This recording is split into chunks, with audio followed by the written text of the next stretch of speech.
नमस्कार साथियों। आज हम केमिस्ट्री का आखिरी और सबसे इम्पोर्टेंट चैप्टर केमिकल रिएक्शंस शुरू करने जा रहे हैं। इसी के साथ ही मेरे द्वारा इस चैनल पर केमिस्ट्री का पूरा कोर्स कंप्लीट हो जाएगा। आप बाकी सभी चैप्टर्स को हमारे चैनल के प्लेलिस्ट में जाकर के आसानी से देख सकते हैं। जैसा कि आपने देखा होगा कि हाल ही में रेलवे द्वारा आयोजित किए गए सभी प्रमुख एग्जाम्स, चाहे वो RRB ALP, JE, RPF, technician हो, इन सभी में केमिकल रिएक्शंस से जुड़े हुए महत्वपूर्ण और डिफ़िकल्ट प्रश्न पूछे गए थे। तो चलिए आज हम इस अंतिम चैप्टर को भी पूरी तरीके से समझकर ख़त्म करते हैं। जैसा हमेशा इस लेक्चर के लिए आपको 2 ख़ास चीज़ चाहिए होती हैं, एक आपका फुली फ़ोकस्ड माइंड और एक 100% कंसंट्रेशन, ठीक है? तो आइए पूरी ताज़गी और उमंग के साथ इस अध्याय की शुरुआत करते हैं। तो सबसे पहले हम देखते हैं केमिकल रिएक्शंस, यानी कि रासायनिक अभिक्रियाएँ। रासायनिक अभिक्रियाओं से आप क्या समझते हैं? देखिए, केमिकल रिएक्शन का मतलब होता है कि जब 2 या 2 से अधिक रिएक्टेंट मिलते हैं और मिलकर के नया प्रोडक्ट बनाते हैं, इसमें चीज़ों के प्रॉपर्टीज़ और फॉर्मेशन बदल जाते हैं। तो ये सब क्या होती है? ये केमिकल रिएक्शंस होती हैं, ठीक है? यहाँ लिखा हुआ है कि केमिकल रिएक्शंस उन प्रक्रियाओं को कहते हैं जिनमें एक या अधिक यानी कि रिएक्टेंट मिलकर के नए प्रोडक्ट का फॉर्मेशन करती हैं। इसमें केमिकल बंधन टूटते हैं या बनते हैं। तो ये जिससे कि पदार्थ की जो प्रकृति है, उसका जो नेचर है और उसकी जो प्रॉपर्टी है, वो क्या चेंज हो जाते हैं, ठीक है? अगर हम देखें कि साइंस ऑफ केमिकल रिएक्शंस, यानी केमिकल रिएक्शन के क्या प्रमुख लक्षण होते हैं, तो सबसे पहले हम देखेंगे कि सबसे पहले आता है गैस का विकास, यानी गैस का बनना, ठीक है? जब कोई भी गैस निकलती है, जैसे कि मान लीजिए एसिड और मेटल को मिलाने पर क्या बनता है? हाइड्रोजन गैस बनती है, ठीक है? ऐसे ही एक और सिंबल होता है, एक और साइन होता है केमिकल का, केमिकल रिएक्शन का, वो होता है ताप में परिवर्तन, यानी कि टेम्परेचर चेंज। इसमें 2 तरीके से होता है ये। एक होता है एक्ज़ोथर्मिक और एक होता है एंडोथर्मिक। एक्ज़ोथर्मिक का मतलब होता है जैसे कि कोई हीट, जो हीट है वो निकल रही है, एग्ज़िट हो रही है, ठीक है? तो ये किसमें होता है? जैसे कि लकड़ी को जलाने पर क्या है? हीट निकलती है, तो ये क्या होता है? एक्ज़ोथर्मिक रिएक्शन होती है। ऐसे ही एक होता है एंडोथर्मिक रिएक्शन। अब एक तो हो गया निकल रही है और एक होता है एंडोथर्मिक, यानी कि एक तरीके से जैसे बर्फ़ पिघलाने पर क्या है? ठंडक लगती है। उसमें हीट नहीं निकलती, उसमें हीट एब्ज़ॉर्ब होती है, ठीक है? तो यहाँ पर हमने देखा 2, एक तो गैस का विकास, एक ताप का परिवर्तन और एक होता है रंग में बदलाव, यानी कि चेंज इन कलर। कलर कैसे चेंज होता है कि जब कोई भी रिएक्शन, केमिकल रिएक्शन होती है, तो उसकी जो चीज़ है उसका रंग बदल जाता है। कैसे?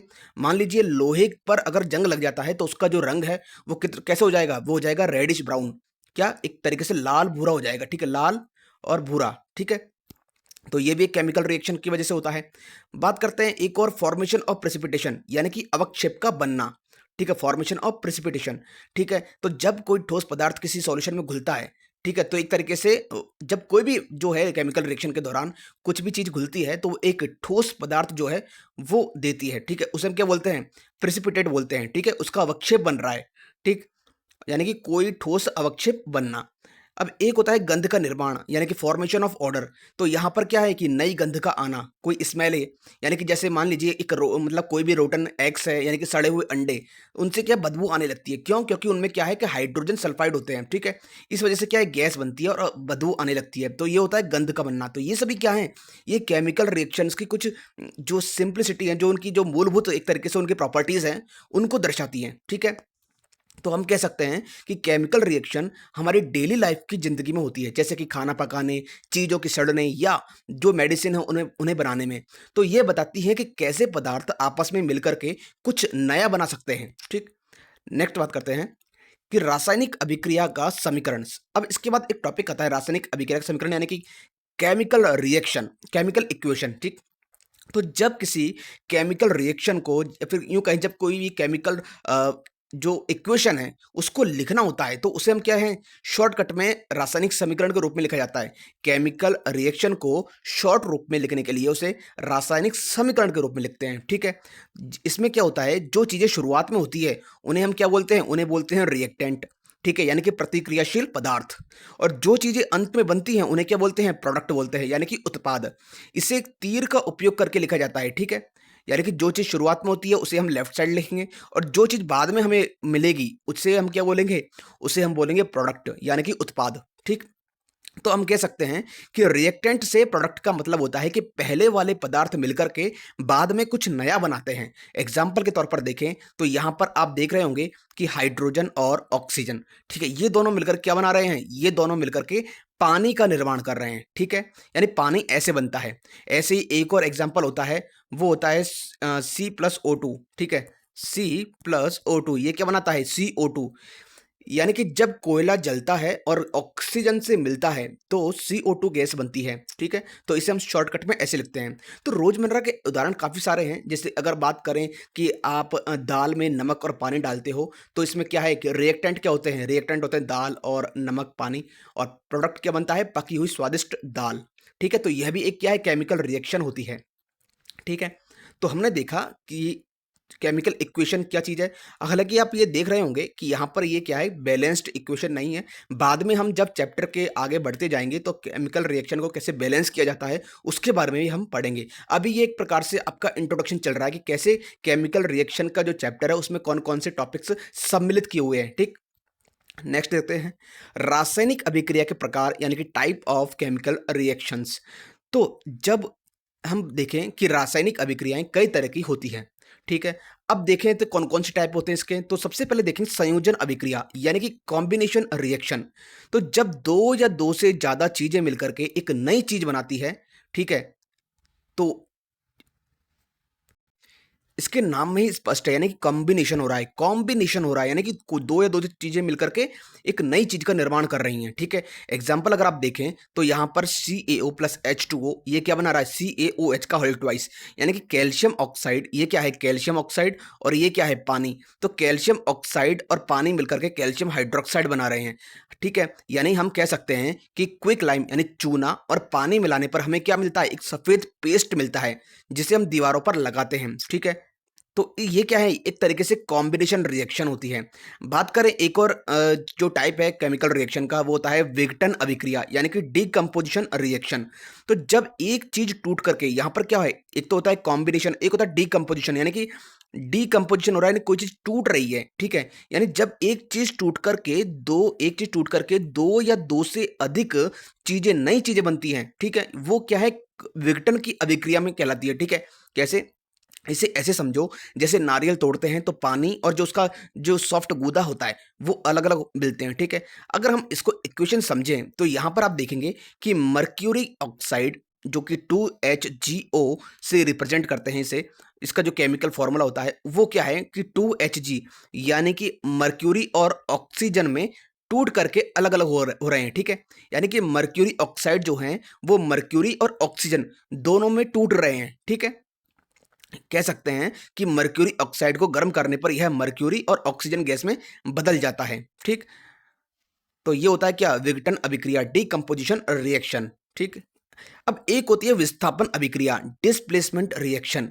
डिस्प्लेसमेंट रिएक्शन कैसे होती है कि जब कोई भी एलिमेंट किसी कंपाउंड से दूसरे एलिमेंट को हटाकर उसकी जगह ले लेता है, ठीक है। विस्थापन का मतलब ही क्या है, विस्थापित कर देना। कोई भी एक एलिमेंट है ऐसा, वो क्या करता है, किसी भी कंपाउंड से क्या है, दूसरे एलिमेंट को हटा करके उसकी जगह ले लेता है। आप यहाँ पर देख सकते हैं एग्जाम्पल के तौर पर कि यहाँ पर क्या है, जिंक और कॉपर, क्या है, आप ये देख रहे हैं, जिंक और कॉपर सल्फेट। इसमें क्या है कि जिंक ने कॉपर को कॉपर सल्फेट से बाहर निकाल दिया, जिंक ने कॉपर को कॉपर सल्फेट से बाहर निकाल दिया, तो ये क्या बन गया, जिंक सल्फेट बन गया, और कॉपर को क्या है, अलग कर दिया, ठीक है।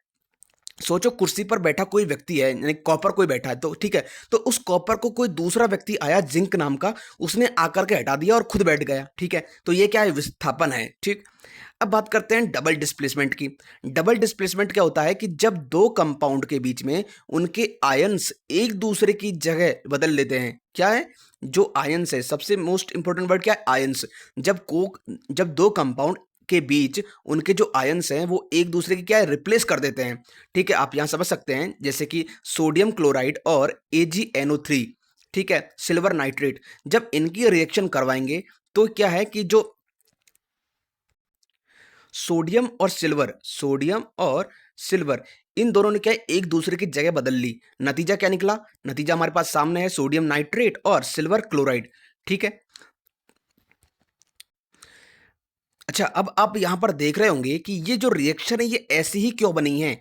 आखिर क्या रीज़न है इसके पीछे कि ऐसा ही क्यों हुआ है कि ज़िंक और कॉपर सल्फेट को मिला करके ये ZnSO4 क्यों बना?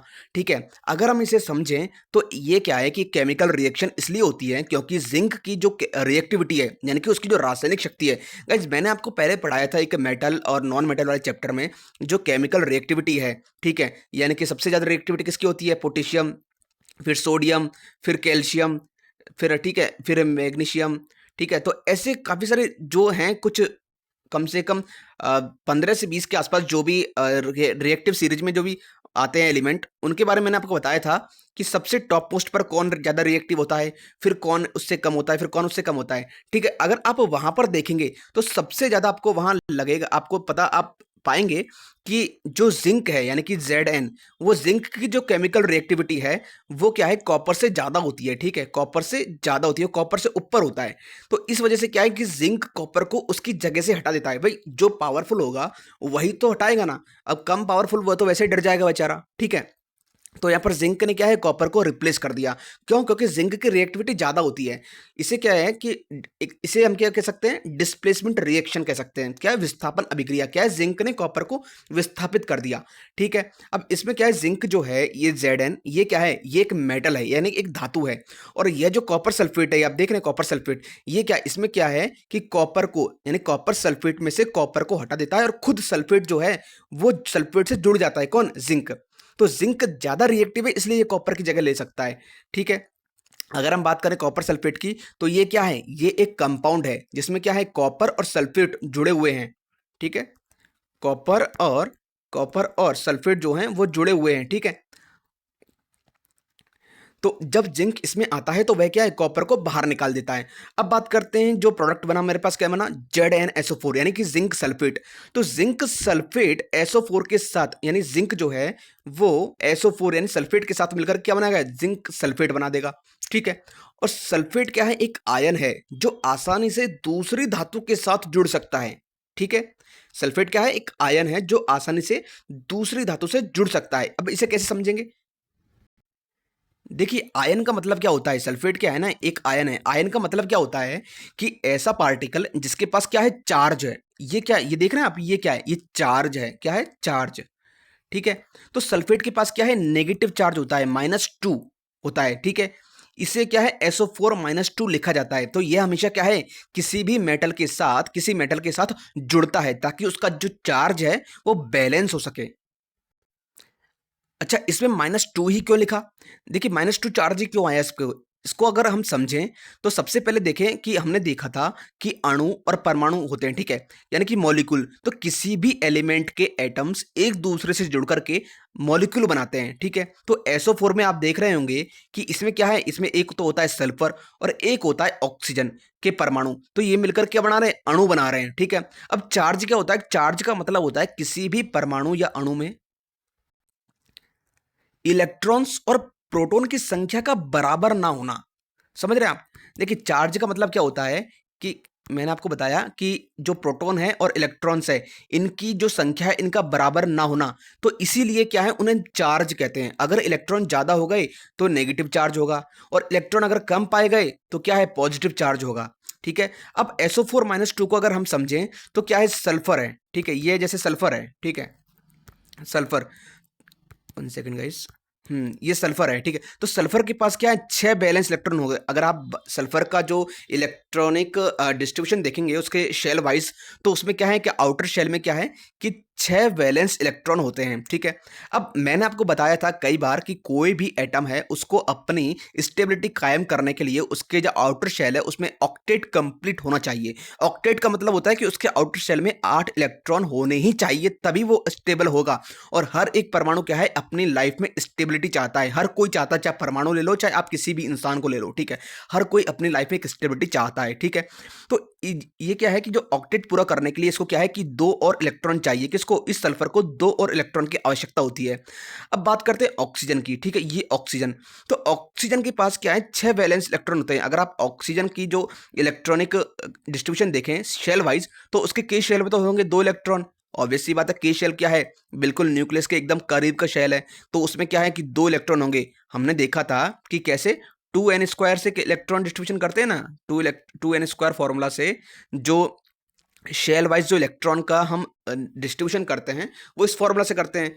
तो यहाँ पर हमारे पास क्या है, जो एन जो है, अगर बात करें फर्स्ट शेल की, जिसे हम क्या बोलते हैं के शेल, तो एन की जगह अगर हम एक रखेंगे तो के शेल में कितने इलेक्ट्रॉन आ सकते हैं, मैक्सिमम 2 इलेक्ट्रॉन आ सकते हैं, तो 2 हमने दे दिए। ठीक है, ऑक्सीजन की अगर हम बात करें एटॉमिक नंबर वो होता है कितना, 8 होता है। ठीक है, अब 8 में से 2 दे दिए, बचे कितने, 6। अब 6 इसमें क्या है, के शेल में आ गए, एक तो 2 तो किस में आ गए, के शेल में, और एल शेल में कितने आ जाएंगे, 6 आ जाएंगे। अब एल शेल में अगर 6 इलेक्ट्रॉन आ गए, हमें पता है कि ऑक्सीजन को अपनी स्टेबिलिटी कायम करने के लिए क्या है कि उसे 2 इलेक्ट्रॉन की जरूरत होती है, यानी ऑक्टेट पूरा करने के लिए क्या है, 2 इलेक्ट्रॉन की नीड होती है। अब क्या होगा इसमें कि SO4 में 1 सल्फर और 4 ऑक्सीजन होते हैं। ठीक, तो इस बात को आप ध्यान रखिए। ठीक है, तो अब क्या होगा इसमें, थोड़ा सा इसका ऑपरेशन कर देते हैं जिससे कि क्या है थोड़ा क्लियर हो जाएगा। ठीक है, एकदम बेसिक से। तो SO4 में क्या है कि इसमें क्या है, एक तो होता है सल्फर और एक 4 होते हैं ऑक्सीजन। ठीक है, तो सल्फर ऑक्सीजन के साथ क्या है, कोवलेंट बॉन्ड बना लेते हैं। ठीक है, सल्फर क्या क्या है, ऑक्सीजन के साथ कोवलेंट बॉन्ड बना लेते हैं। देखिए, यहाँ पर हम चर्चा इसलिए कर रहे हैं, एक बार आपको क्या थोड़ा-सा ब्रीफ में पता होना चाहिए कि आखिर एटम जुड़ क्यों रहे हैं, टूट क्यों रहे हैं, ये डायएटॉमिक, मोनोएटॉमिक क्या होता है, माइनस चार्ज क्यों होता है, -2 क्यों लिखा हुआ है। तो ये थोड़ा-सा क्या है कि कॉन्सेप्ट क्लियर हो जाएगा, तो आगे आने वाले जो भी क्वेश्चंस हैं या फिर जो भी कॉन्सेप्ट है, उनको समझने में आसानी होगी। ठीक है, अब यहाँ पर हम क्या है, मैंने आपको SO4 का एग्जाम्पल इसलिए लिया है क्योंकि ये एग्जाम्पल यहाँ पर हमने देखा था कि आखिर ये ऐसा हो क्यों रहा है। ठीक है, तो ये एक प्रकार से एक मैं एग्जाम्पल के तौर पर समझा रहा हूँ कि आखिर ये केमिस्ट्री में होता क्या है ऐसा। ठीक है, क्या जादू है ऐसा। ठीक है, तो यहाँ पर हमने SO4 का एग्जांपल लिया। ठीक, आपने देखा कि SO4 में एक सल्फर और 4 ऑक्सीजन होते हैं। ठीक है, अब बात कर रहे थे कि -2 यानी चार्ज क्यों होता है, -2 ही क्यों होता है। जो इससे पहले हम समझें कि एक सवाल आता है कि आखिर सल्फर को 2 इलेक्ट्रॉन चाहिए और ऑक्सीजन को भी 2 इलेक्ट्रॉन चाहिए, कैसे? एक बार इसको मैं रब कर देता हूँ पूरे को। ठीक है, हम बात कर रहे हैं SO4 -2 की। ठीक है, इसके रिस्पेक्ट में। ठीक है, अब एज हम देखते हैं कि सल्फर का जो एटॉमिक नंबर होता है, यानी सल्फर के न्यूक्लियस में एक तरीके से कितने प्रोटॉन होते हैं, 16, यानी 16 ही इलेक्ट्रॉन होंगे। तो इसका आउटर शेल में क्या है, कितने इलेक्ट्रॉन होंगे, अगर बात करें सल्फर के एटॉमिक नंबर की, तो 16 एटॉमिक नंबर होता है इसका। ठीक है, अब इसका इलेक्ट्रॉनिक डिस्ट्रीब्यूशन करेंगे तो आउट कैसे करेंगे, 2, 8 और 6। ठीक है, 6, यानी कि जो अगर हम इसका स्ट्रक्चर ड्रॉ करें कैसे, ये के शेल, ये एल शेल और ये एम शेल, तो इसके के शेल में तो 2 इलेक्ट्रॉन आ जाएंगे, इसके एल शेल में 8 इलेक्ट्रॉन आ जाएंगे, और इसके जो आउटर शेल है तो उसमें कितने आ जाएंगे, 6 इलेक्ट्रॉन आ जाएंगे। ठीक, अब आउटर शेल क्या है कि कौन सा है, ये एल शेल है, के एल और एम, ये कौन सा शेल है, एम शेल है। ठीक है, यानी एम शेल में कितने हैं, 6 इलेक्ट्रॉन। और स्टेबिलिटी कंप्लीट करने के लिए क्या है, ऑक्टेट रूल का कंप्लीट होना जरूरी है, ऑक्टेट रूल का होना जरूरी होता है। ठीक है, यानी कि आउटर शेल में 8 इलेक्ट्रॉन होने चाहिए। अब क्या करता है जो सल्फर है, इसके आउटर शेल में, एम शेल में 6 इलेक्ट्रॉन तो हो गए, इसके क्या है, 2 इलेक्ट्रॉन चाहिए। अब यहाँ पर क्वेश्चन ये उठता है कि सल्फर के आउटर शेल में 6 इलेक्ट्रॉन होते हैं, यानी ऑक्टेट कंप्लीट करने के लिए इसे 2 इलेक्ट्रॉन की जरूरत है।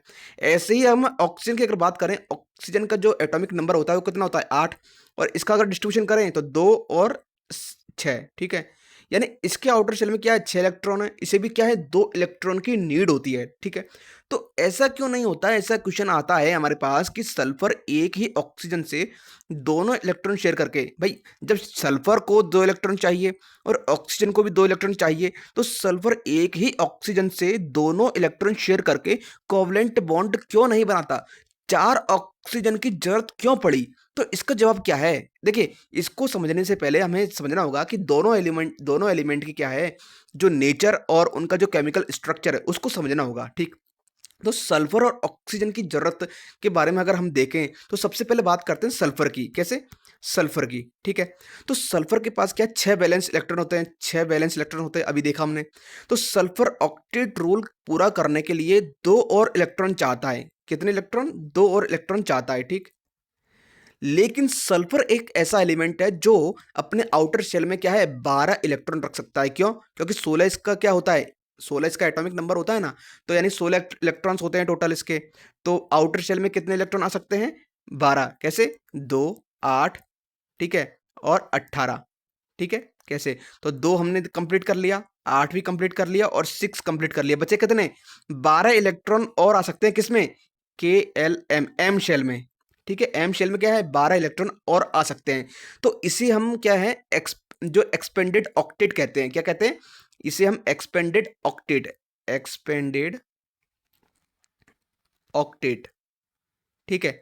तो इसे हम ये कह सकते हैं, यानी ऑक्सीजन के पास, और ऑक्सीजन की अगर बात करें तो ऑक्सीजन के पास भी क्या है, 6 वैलेंस। अब इसे आप ध्यान रखिए, क्या इस चीज को आप ध्यान रखिएगा, ये अभी बाद में काम आएगा। कैसे कि भाई जो ये 12 इलेक्ट्रॉन रख सकता है आउटर शेल में, कौन, सल्फर, ठीक है।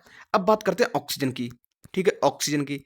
तो ऑक्सीजन के पास क्या है कि 6 वैलेंस इलेक्ट्रॉन होते हैं। कितने, 6 वैलेंस इलेक्ट्रॉन होते हैं। अब वह भी क्या है, ऑक्टेट पूरा करने के लिए 2 इलेक्ट्रॉन चाहती है, कौन, ऑक्सीजन। भाई इसका जो एटॉमिक नंबर होता है कितना होता है, 8 होता है ना। तो 8 के हिसाब से अगर हम अरेंज करें तो 2 और 2 और 6, ठीक है। तो इसके पास क्या है कि 6 बैलेंस इलेक्ट्रॉन होते हैं, ठीक।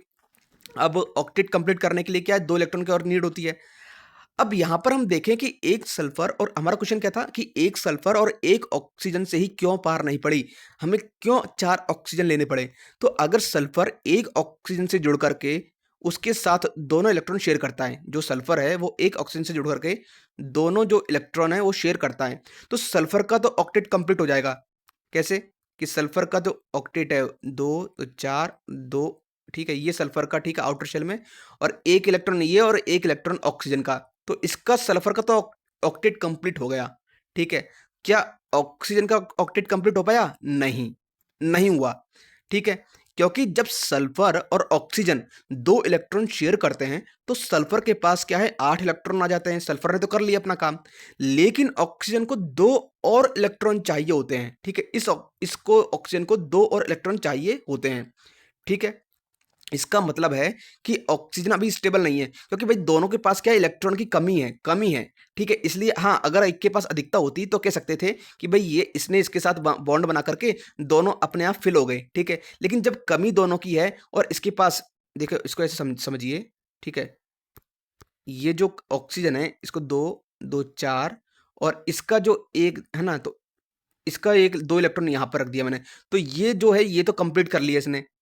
अब यहाँ पर कितने रह गए, 1 2 3 4 5, ये 5 ही रह गए किसके पास, ऑक्सीजन के पास, ठीक है। 5 और ये 6, ठीक है।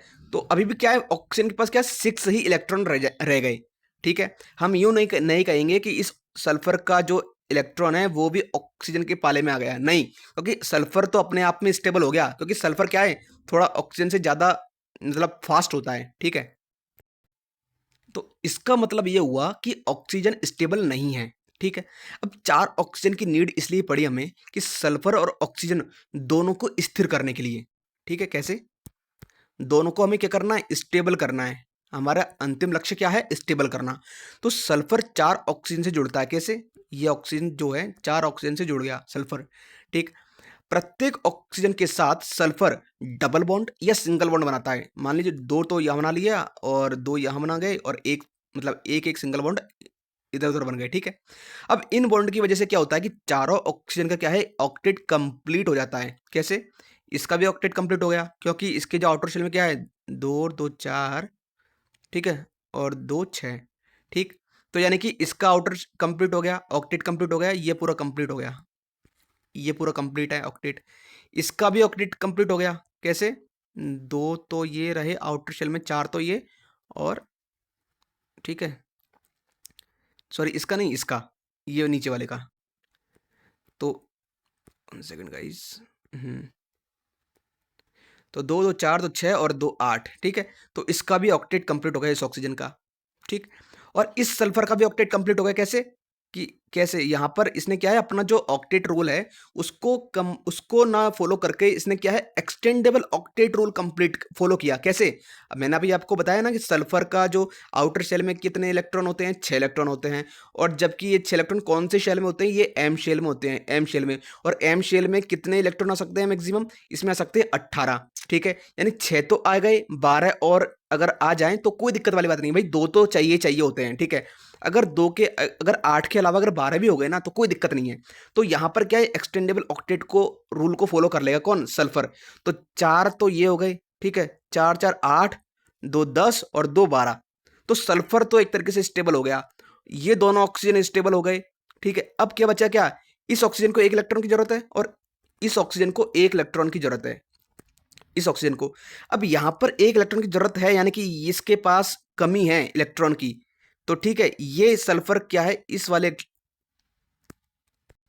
हम इन दोनों ऑक्सीजन की बात कर रहे हैं, ठीक है। तो इन दोनों ऑक्सीजन के पास क्या है कि एक एक इलेक्ट्रॉन की और कमी है, यानी कि एक तरीके से नेगेटिव चार्ज बनाएगा। कौन? ये दोनों सिंगल बॉन्ड, ये दोनों सिंगल बॉन्ड क्या है, ये एक तरीके से क्या है, नेगेटिव चार्ज बनाएंगे ये दोनों, ठीक है। और दो ऑक्सीजन जो है वो डबल बॉन्ड से जुड़ करके क्या है, स्टेबल हो जाएंगे, ठीक है। तो इस प्रकार क्या है, सल्फर और 4 ऑक्सीजन दोनों का ऑक्टेट कंप्लीट हो जाता है, ठीक है। यानी कि हम कह सकते हैं सल्फर एक फ्लेक्सिबल एलिमेंट है, ठीक है। तो यह क्या है, फ्लेक्सिबल है, ऑब्वियस सी बात है, जब फ्लेक्सिबल होगा तो एक्सपेंडेड ऑक्टेट बनाएगा बनाएगा खुद को, ठीक है। इसका मतलब होता है कि सल्फर एक साथ 4 ऑक्सीजन से इलेक्ट्रॉन शेयर कर सकता है, ठीक। तो ये रहा और इन दोनों इलेक्ट्रॉन की वजह से, इन दोनों जो सिंगल बॉन्ड है यहाँ पर, तो यहाँ पर क्या एक एक इलेक्ट्रॉन की और कमी है, तो इस वजह से क्या है कि ये शेयरिंग करके, तो थोड़ा यहाँ पर आपको विजिबिलिटी सही हो जाए इसके लिए मैं दोबारा कर देता हूँ एक बार, 1 सेकेंड गाइस, जिससे कि आपको ये समझ में आए कि कैसे ये माइनस यानी नेगेटिव चार्ज क्यों आ रहा है इस पे, है ना। तो ये एक इलेक्ट्रॉन यहाँ पे, एक इलेक्ट्रॉन इसका यहाँ पे, और एक इसका यहाँ पे आउटर शेल में, वैलेंस इलेक्ट्रॉन की बात कर रहे हैं हम, ठीक है। और एक यहाँ पे, ठीक है। तो दो तो ये हो गए, दो ये हो गए, और एक एक इलेक्ट्रॉन हम इन दोनों के बगल में रख देंगे, ठीक है। तो ये क्या है, दो दो चार, दो दो छः और एक सात, तो ये इस वजह से क्या है कि माइनस, इस वजह से इसको एक इलेक्ट्रॉन की और नीड होती है इन दोनों ऑक्सीजन को, इसलिए यहाँ पर क्या आया, इसलिए यहाँ पर आया SO4-2, ठीक है। तो ये होता है कि भाई कैसे एलिमेंट हैं वो जुड़ रहे हैं, कैसे टूट रहे हैं, कैसे चार्ज आ रहा है, -2 क्यों आ रहा है, -4 क्यों आ रहा है, आउटर सेल में कितने इलेक्ट्रॉन है, वैलेंस इलेक्ट्रॉन क्या हो सकते हैं। तो आई होप कि इस एग्जांपल से आपको ये क्लियर हो गया होगा कि केमिस्ट्री में कैसे इन एटम्स का खेल चलता है, ठीक है। कैसे आउटर शेल होते हैं, कैसे इलेक्ट्रॉन्स भरते हैं, कैसे ऑक्टेट रूल फॉलो होता है, कैसे एक्सटेंडेबल ऑक्टेट रूल को हम और अगर जरूरत पड़े तो ला सकते हैं काम में, ठीक है। तो इस तरह से क्या है कि ये सारे जो कॉन्सेप्ट हैं, ये हालांकि बहुत इंटरेस्टिंग कॉन्सेप्ट है ना। तो एग्जाम के दृष्टिकोण से हमें वही पढ़ना है जो एग्जाम के बिहाफ पर हमें मतलब पढ़ना चाहिए, ठीक है। वो एक लिमिटेड होता है, बट मैंने आपको इसलिए बताया ताकि आप ये समझ सकें कि केमिस्ट्री में आखिर ये हो क्या रहा है, कि केमिस्ट्री में इस तरीके से जो एलिमेंट है ये टूट रहे हैं, बन रहे हैं, माइनस चार्ज आ रहा है, प्लस चार्ज आ रहा है, आखिर ये हो क्यों रहा है। तो इस एग्जाम्पल से आपको क्लियर हो गया होगा, ठीक है। और अगर आप इस चैनल पर मौजूद जितने भी प्लेलिस्ट हैं, मतलब जो प्लेलिस्ट में जो भी चैप्टर्स हैं उनको 1 बाय 1 देखेंगे तो केमिस्ट्री आपको बहुत ही ज़्यादा इंटरेस्टिंग लगेगी, ठीक है। तो मैं समझता हूँ कि आपको यहाँ तक समझ में आया होगा, आपका जो कंसेप्ट वो क्लियर हुआ होगा, ठीक है। तो हम बात कर रहे थे क्या, कहाँ हम बात कर रहे थे इस इक्वेशन की, ठीक है। तो हमने क्या देखा कि SO4 यानी सल्फेट एक आयन है जो आसानी से दूसरी धातु के साथ जुड़ सकता है, ठीक है। तो इसमें क्या है, एक तो कॉपर जो है वो कॉपर सल्फेट से अलग अलग होकर के फ्री हो जाएगा, ये कॉपर अलग हो गया, क्योंकि यह एक क्या है, मेटल के रूप में बाहर निकलता है, ठीक है। अब ये जिंक सल्फेट क्यों बना, ये जो जिंक सल्फेट है ये यही क्यों बना, क्योंकि जिंक सल्फेट इसलिए बना क्योंकि जिंक ने सल्फेट को अपने साथ जोड़ लिया, और कॉपर इसलिए अलग हुआ क्योंकि जिंक ने उसे डिस्प्लेस कर दिया, ठीक है। अब यहां पर हमने देखा कि SO4 एक क्या है, आयन है। SO4 क्या है, एक आयन है, क्योंकि इसके ऊपर क्या नेगेटिव चार्ज है, ठीक है। तो आयन का मतलब होता है कि एक ऐसा पार्टिकल जिसके पास चार्ज होता है, ठीक है। तो सल्फर के पास नेगेटिव चार्ज कितना है, -2, ठीक। तो इसे हम क्या लिखेंगे, SO4-2, ठीक। तो यह हमेशा किसी मेटल के साथ जुड़ता है ताकि उसका चार्ज क्या है, बैलेंस हो सके। देखो हम कुछ रूल्स ऐसे होते हैं जो फॉलो करने ही पड़ते हैं। एक तो हमने देखा ऑक्टेट रूल स्टेबिलिटी को मेंटेन करने के लिए, और एक होता है न्यूट्रलिटी रूल, यानी कि उसको बैलेंस करने के लिए न्यूट्रल होना आवश्यक होता है। किसी भी जो एलिमेंट है, कोई भी मेटल है, कोई भी धातु है, या फिर कोई भी रिएक्शन हो रहा है, तो उसको क्या है, बैलेंस होने के लिए, उसको स्टेबल होने के लिए न्यूट्रल भी होना आवश्यक है, ठीक है। जैसे सल्फेट के अंदर क्या होता है, इसमें सल्फर और ऑक्सीजन होते हैं, तो सल्फर और ऑक्सीजन की चार, हमने देखा सल्फर एक तो होता है एक परमाणु सल्फर का, और ऑक्सीजन के 4 परमाणु, ठीक है। तो सल्फर बीच में होता है और 4 ऑक्सीजन क्या है, चारों ओर लगे रहते हैं, ये मिलकर के एक ग्रुप बनाते हैं, मजबूत ग्रुप बनाते हैं, ठीक है। अब सल्फेट क्या है, अकेला नहीं रह सकता। सल्फेट की हमने जो बात की थी, सल्फेट क्या है, SO4-2, ये क्या है, अकेला नहीं रह सकता, ठीक है। तो इसे अपने चार्ज को बैलेंस करने के लिए किसी पॉजिटिव जो चार्ज है, पॉजिटिव चार्ज वाले मेटल, पॉजिटिव चार्ज वाले क्या है, एक तरीके से कह सकते हैं मेटल, ठीक है, उसके कण के साथ जुड़ना पड़ता है किसको, सल्फेट को। तो यहां पर जैसे कि ZN जिंक जो है, जिंक क्या है, ZN+2 होता है। तो ZN Zn+2 के साथ क्या है, ZnSO4, ये जुड़कर क्या बन जाएगा, ZnSO4। ऐसे ही कॉपर के साथ जुड़कर क्या बन जाएगा, अगर कॉपर के साथ अगर सल्फेट जुड़ेगा तो Cu+2 के साथ जुड़कर क्या बना लेगा, ये बना लेगा CuSO4। ठीक है, यानी कि मान लो सल्फेट को एक ऐसा दोस्त चाहिए जो उसके नेगेटिव चार्ज को बैलेंस कर सके, तो जिंक या कॉपर जैसे पॉजिटिव चार्ज वाले दोस्त इसके साथ जुड़ जाते हैं। ठीक है, तो सल्फेट इतना जरूरी क्यों है, क्योंकि यह रासायनिक अभिक्रियाओं में अहम भूमिका निभाता है। किसी भी धातु, जिंक, कॉपर, आयरन, इनके साथ जुड़ करके क्या बनाता है, कंपाउंड बनाता है, जैसे FeSO4, है ना। काफी सारे एलिमेंट, काफी सारे कंपाउंड होते हैं, जैसे FeSO4। ठीक है, यानी फेरस सल्फेट जो कि दवाइयों में इस्तेमाल होता है, CaSO4 जो कि दीवार पर लगाने वाला प्लास्टर होता है। ठीक है, तो यहाँ पर हमने क्या ब्रीफ में अगर हम समझें तो सल्फेट एक नेगेटिव चार्ज वाला जो एक फ्रेंड है ना, इसे हमेशा क्या है, पॉजिटिव चार्ज वाला पार्टनर चाहिए होता है। तो यह सल्फर और ऑक्सीजन का एक ग्रुप होता है। तो और रासायनिक समीकरण में हमने यह देखा कि यह धातु के साथ जुड़ करके एक नया पदार्थ बनाता है, और यहाँ पर क्या बनाया इसने, ZnSO4 बनाया। ठीक, तो चलिए अब डबल डिस्प्लेसमेंट रिएक्शन को देखते हैं। तो यहाँ पर NaCl प्लस AgNO3 से बन रहा है NaNO3 प्लस AgCl। तो यह क्या है, डबल डिस्प्लेसमेंट रिएक्शन है। इसका मतलब होता है कि दो यौगिकों यानी कि NaCl और AgNO3 ने आयंस आपस में स्थान बदलते हैं। ठीक है, इनके जो आयंस हैं वो अपने आपस में क्या है, अपना जो प्लेस है वो चेंज कर लेते हैं, रिप्लेस हो जाते हैं। ठीक है, बात करते हैं सोडियम की। तो सोडियम पर क्या होता है, Na प्लस होता है। ठीक है, इस इक्वेशन को ध्यान में रखना। ठीक, तो सोडियम पर क्या होता है, 1 सेकेंड गाइस, Na+। ठीक, और सिल्वर की अगर बात करें तो ये क्या होता है, Ag+। ठीक है, Ag+। इन्होंने क्या है, एक दूसरे की जगह ले ली। कैसे, यहाँ पर आप देख रहे हैं, ये Na यहाँ आ गया और Ag यहाँ आ गया। ठीक है, Na तो Na3 के पास आ गया और Ag क्या है, Cl के पास आ गया। ठीक, तो यहाँ पर अगर हम समझे अभिक्रिया में जो शामिल जो भी एलिमेंट है उनको, तो सोडियम क्लोराइड की अगर बात करें, NaCl की, इस NaCl की अगर बात करते हैं तो यहाँ पर यह क्या है, एक धातु यानी मेटल है, जो सॉरी सोडियम क्लोराइड में सोडियम क्या है, एक धातु है, एक मेटल है, जो कि हमेशा क्या है, पॉजिटिव आयन बनाता है। क्या बनाता है, Na+ बनाता है। ठीक है, क्योंकि इसके आउटर शेल में क्या है, एक इलेक्ट्रॉन की जरूरत होती है इसको। तो ये क्या है कि सॉरी आउटर शेल में इसका क्या है, एक इलेक्ट्रॉन रहता है केवल। तो ये क्या है कि एक तरीके से दान करने की क्षमता रखता है, दान करने की क्षमता रखता है। दान को किससे बना, दान को कैसे याद रखते हैं, दान को धन से। तो Na धन यानी Na+। ठीक है, तो यहाँ पर क्या है, Na+। तो इसका काम है अपने साथी क्लोरीन को पकड़कर रखना।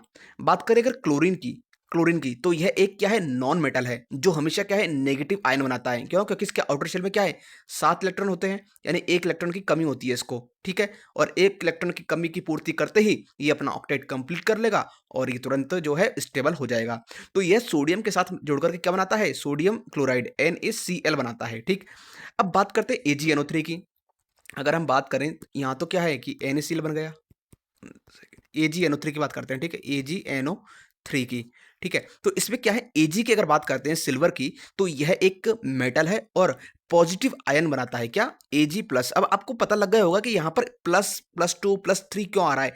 ठीक है, माइनस क्यों आ रहा है, आयंस कैसे बन रहा है। ठीक है, तो यहाँ पर Ag+ बनाता है। इसका काम है अब इसका काम क्या है, Ag का, तो इसका काम है नाइट्रेट को पकड़ना। क्यों, क्योंकि जो नाइट्रेट है, अगर हम नाइट्रेट की अगर बात करें NO3 की, तो यह क्या है, एक आयन है। ठीक, हमने बताया था कि आयन क्यों कहते हैं, क्योंकि इस पर क्या है, चार्ज होते हैं। ठीक है, अगर पॉजिटिव चार्ज है तो इसे क्या बोलेंगे, पॉजिटिव आयन। ठीक है, तो अगर हमने देखा यहाँ पर क्या है, नेगेटिव चार्ज है। ठीक है, यानी कि -1 जो है वो नेगेटिव चार्ज है किस पर, नाइट्रेट पर, NO3-। ठीक, तो यह सिल्वर या किसी और धातु के साथ जुड़ सकता है। कौन, नाइट्रेट आयन, ये वाला। ठीक, तो यहाँ पर ये किससे जुड़ रहा है, Ag के साथ जुड़ रहा है।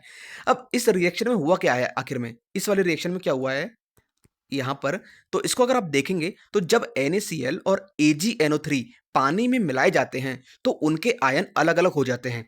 Na जो है, NaCl वो तो हो जाएगा Na+ और Cl- में टूट जाएगा।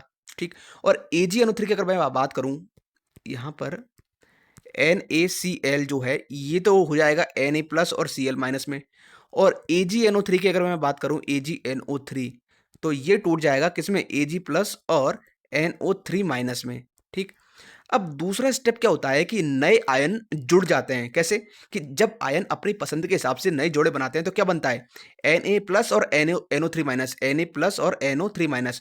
देखो प्लस जो है वो माइनस के साथ ही जुड़ेगा। क्यों? क्योंकि ये क्या है, न्यूट्रल होना चाहते हैं। ठीक है? अपने ऊपर क्या है, चार्ज को पसंद नहीं करते हैं। ये क्या, न्यूट्रल होना चाहते हैं। अब इसके पास एक प्लस है और इसके पास एक माइनस है, तो ये दोनों अगर ऐड होंगे, दोनों जुड़ेंगे तो न्यूट्रल हो जाएगा अपने आप। तो ये क्या बनाएगा? NaNO3 बनाएगा। क्या बनाएगा? NaNO3 यानी कि सोडियम नाइट्रेट।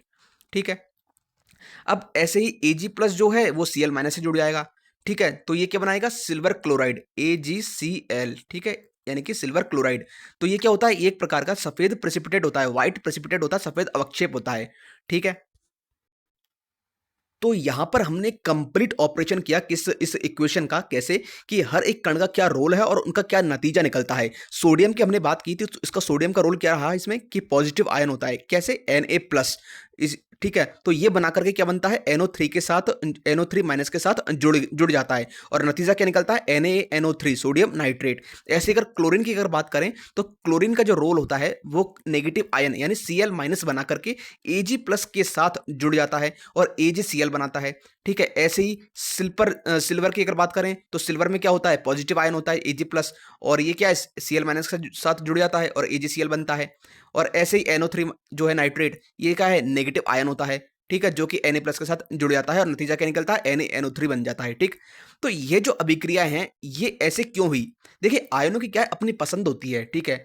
Na+ को NO3- पसंद आया क्योंकि दोनों के पास, दोनों के जो चार्ज हैं वो बैलेंस हो गए। Ag+ को Cl- पसंद क्यों आया? क्योंकि वह यह भी बैलेंस हो गया। अब यहाँ पर क्या है कि NaCl क्या है, ये तो पहले से ही चार्ज है ना, इसके पास भी प्लस है और इसके पास माइनस है। तो ये क्या है, एक दूसरे से साथ रह करके बोर हो गए। अब इनको एक ऐसा एनवायरनमेंट मिला कि जैसे ही इनको थोड़ी ढील दी, ये क्या है, अपने आप में मतलब थोड़ा अलग होना चाहते थे। ठीक है? तो अलग होकर के इनको क्या, एक नया साथी मिल गया। Na को तो मिल गया NO3 और Cl को मिल गया क्या? Ag। ठीक है? तो यहाँ पर आप ऐसे समझ सकते हैं। तो यहाँ पर क्या है, आयनों की अपनी एक पसंद होती है। ठीक है? तो सिल्वर क्लोराइड की अगर बात करें, AgCl की, अब बात करें AgCl की, तो AgCl क्या है, पानी में नहीं घुलता। इसलिए यह क्या है, सफेद ठोस यानी प्रेसिपिटेट के रूप में बाहर आ जाता है। ठीक है? अब यहाँ पर एक कंसेप्ट और आता है चार्ज बैलेंस का। NaCl और AgNO3 में दोनों आयन मिलकर के क्या है, न्यूट्रल होते हैं और नए यौगिक जो बनते हैं यानी कि NaNO3 सोडियम नाइट्रेट और AgCl यानी सिल्वर क्लोराइड, इन दोनों में भी क्या है, चार्ज बैलेंस हो गया। ठीक है? अब यहाँ पर आपने देखा कि ये जो AgCl है, सिल्वर क्लोराइड, ये व्हाइट प्रेसिपिटेट ही क्यों बना, ये क्यों बना, यानी ये ठोस क्यों बना? देखिए पानी में घुलने की अगर क्षमता के आधार पर देखें तो AgCl एक अत्यधिक अपरदनशील यौगिक है, यानी कि एक इनसॉल्युबल कंपाउंड है। इसका मतलब होता है कि यह पानी में आसानी से घुल नहीं सकता। AgCl के आयन आपस में इतनी मजबूती से जुड़े हुए होते हैं कि वह पानी में भी अलग नहीं हो पाते। जब Ag+ और Cl- मिलते हैं तो एक ठोस कण बनता है, क्योंकि यह यौगिक क्या है, घुलता नहीं है। अब ये घुलता नहीं है, ये है तो है, इसका जो नेचर है वो ऐसा ही है। अब कोई कहे कि ऐसा क्यों है, तो ऐसा होता है इसलिए कहते हैं। ठीक है? तो ऐसा होता ही है कि Ag+ और Cl- जब बनते हैं तो ये क्या बनाते हैं, सॉलिड पार्टिकल्स बनाते हैं। क्योंकि यह क्या है, यह जो कंपाउंड है घुलता नहीं है और पानी में क्या है, प्रेसिपिटेट के रूप में बाहर आ जाता है। ठीक है? अब ये प्रेसिपिटेट होता क्या है, देखिए हमने देखा प्रेसिपिटेट का मतलब क्या है, बार बार ये वर्ड आ रहा है। ठीक है? इसको रब कर देते हैं एक बार। प्रेसिपिटेट, ठीक है, इसका मतलब होता है, एक हिंदी में अगर कहें तो अवक्षेप। तो जब दो घुलनशील पदार्थ आपस में मिलते हैं और एक ठोस पदार्थ बनाते हैं, ठीक है, एक ठोस पदार्थ बनाते हैं, तो क्या है, उसे हम प्रेसिपिटेट कहते हैं। ये क्या है, ठोस है, सॉलिड है। ठीक है? तो AgCl क्या है, व्हाइट रंग का अवक्षेप बनता है क्योंकि यह पानी में नहीं घुलता और एक सफेद ठोस के रूप में बाहर निकलता है। कौन? AgCl। ठीक है? साफ और स्पष्ट शब्दों में कहें तो EgCl एक अत्यधिक इनसॉल्युबल कंपाउंड होता है, जो इसका मतलब होता है कि पानी में घुल करके ये आयनों में नहीं बदलता है। इसके कारण क्या है, EgCl सिल्वर क्लोराइड सफेद ठोस बनकर के पानी में तैरता है या फिर नीचे बैठ जाता है, जिसे हम क्या बोलते हैं, प्रेसिपिटेट बोलते हैं। ठीक? तो इन इक्वेशंस के माध्यम से हमने गहराई से समझा कि कैसे इन इक्वेशंस का फॉर्मेशन होता है और कैसे ये जो भी घटनाएं घटित होती है इक्वेशंस के माध्यम से। ठीक? अब बात करते हैं नेक्स्ट, उपचयन और अपचयन अभिक्रिया यानी कि रेडॉक्स रिएक्शन। ठीक है? तो अब हम उपचयन यानी ऑक्सीडेशन, इसको क्या बोलते हैं, उपचयन को इसको बोलते हैं ऑक्सीडेशन, और अपचयन यानी इसको बोलते हैं रिडक्शन। तो इनको क्या है, जिसे हम रेडॉक्स रिएक्शन भी कहते हैं। ठीक है, इसको समझते हैं। रेडॉक्स रिएक्शन क्या होती है? रेडॉक्स एक शब्द है जो दो शब्दों से मिलकर बना है। ठीक है, रेडॉक्स जो है वो दो शब्दों से मिलकर बना होता है। एक तो होता है रिडक्शन, रिडक्शन, ठीक है, यानी कि अपचयन, और एक होता है ऑक्सीडेशन, ऑक्सीडेशन, ठीक है, यानी कि ऑक्सीकरण। तो जब एक पदार्थ का ऑक्सीकरण और दूसरे का अपचयन होता है तो उसे हम रेडॉक्स रिएक्शन कहते हैं। तो यह दो प्रक्रियाओं का एक साथ होना होता है। अब बात करते हैं ऑक्सीडेशन की, यानी कि ऑक्सीकरण क्या होता है। देखिए, ऑक्सीकरण का मतलब होता है किसी पदार्थ के इलेक्ट्रॉन का खोना, उसका लूज होना। ठीक है, जब किसी भी एलिमेंट का इलेक्ट्रॉन खो जाता है तो उसका क्या है, ऑक्सीडेशन होता है।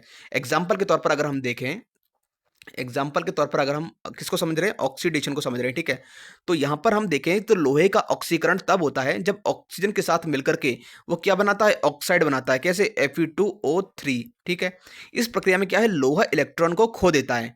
ठीक है, Fe के ऊपर क्या है, एक तरीके से लोहा जो है इसके पास जो इलेक्ट्रॉन्स होते हैं वो खो देता है। अब ऐसे अगर बात करें रिडक्शन की, रिडक्शन की, तो इसका मतलब होता है, अपचयन का मतलब क्या होता है कि किसी पदार्थ का इलेक्ट्रॉन का मिलना, इलेक्ट्रॉन का इसको मिलना। ठीक है, कि कोई भी एटम है उसका इलेक्ट्रॉन को मिलना, ये क्या होता है, ये होता है रिडक्शन।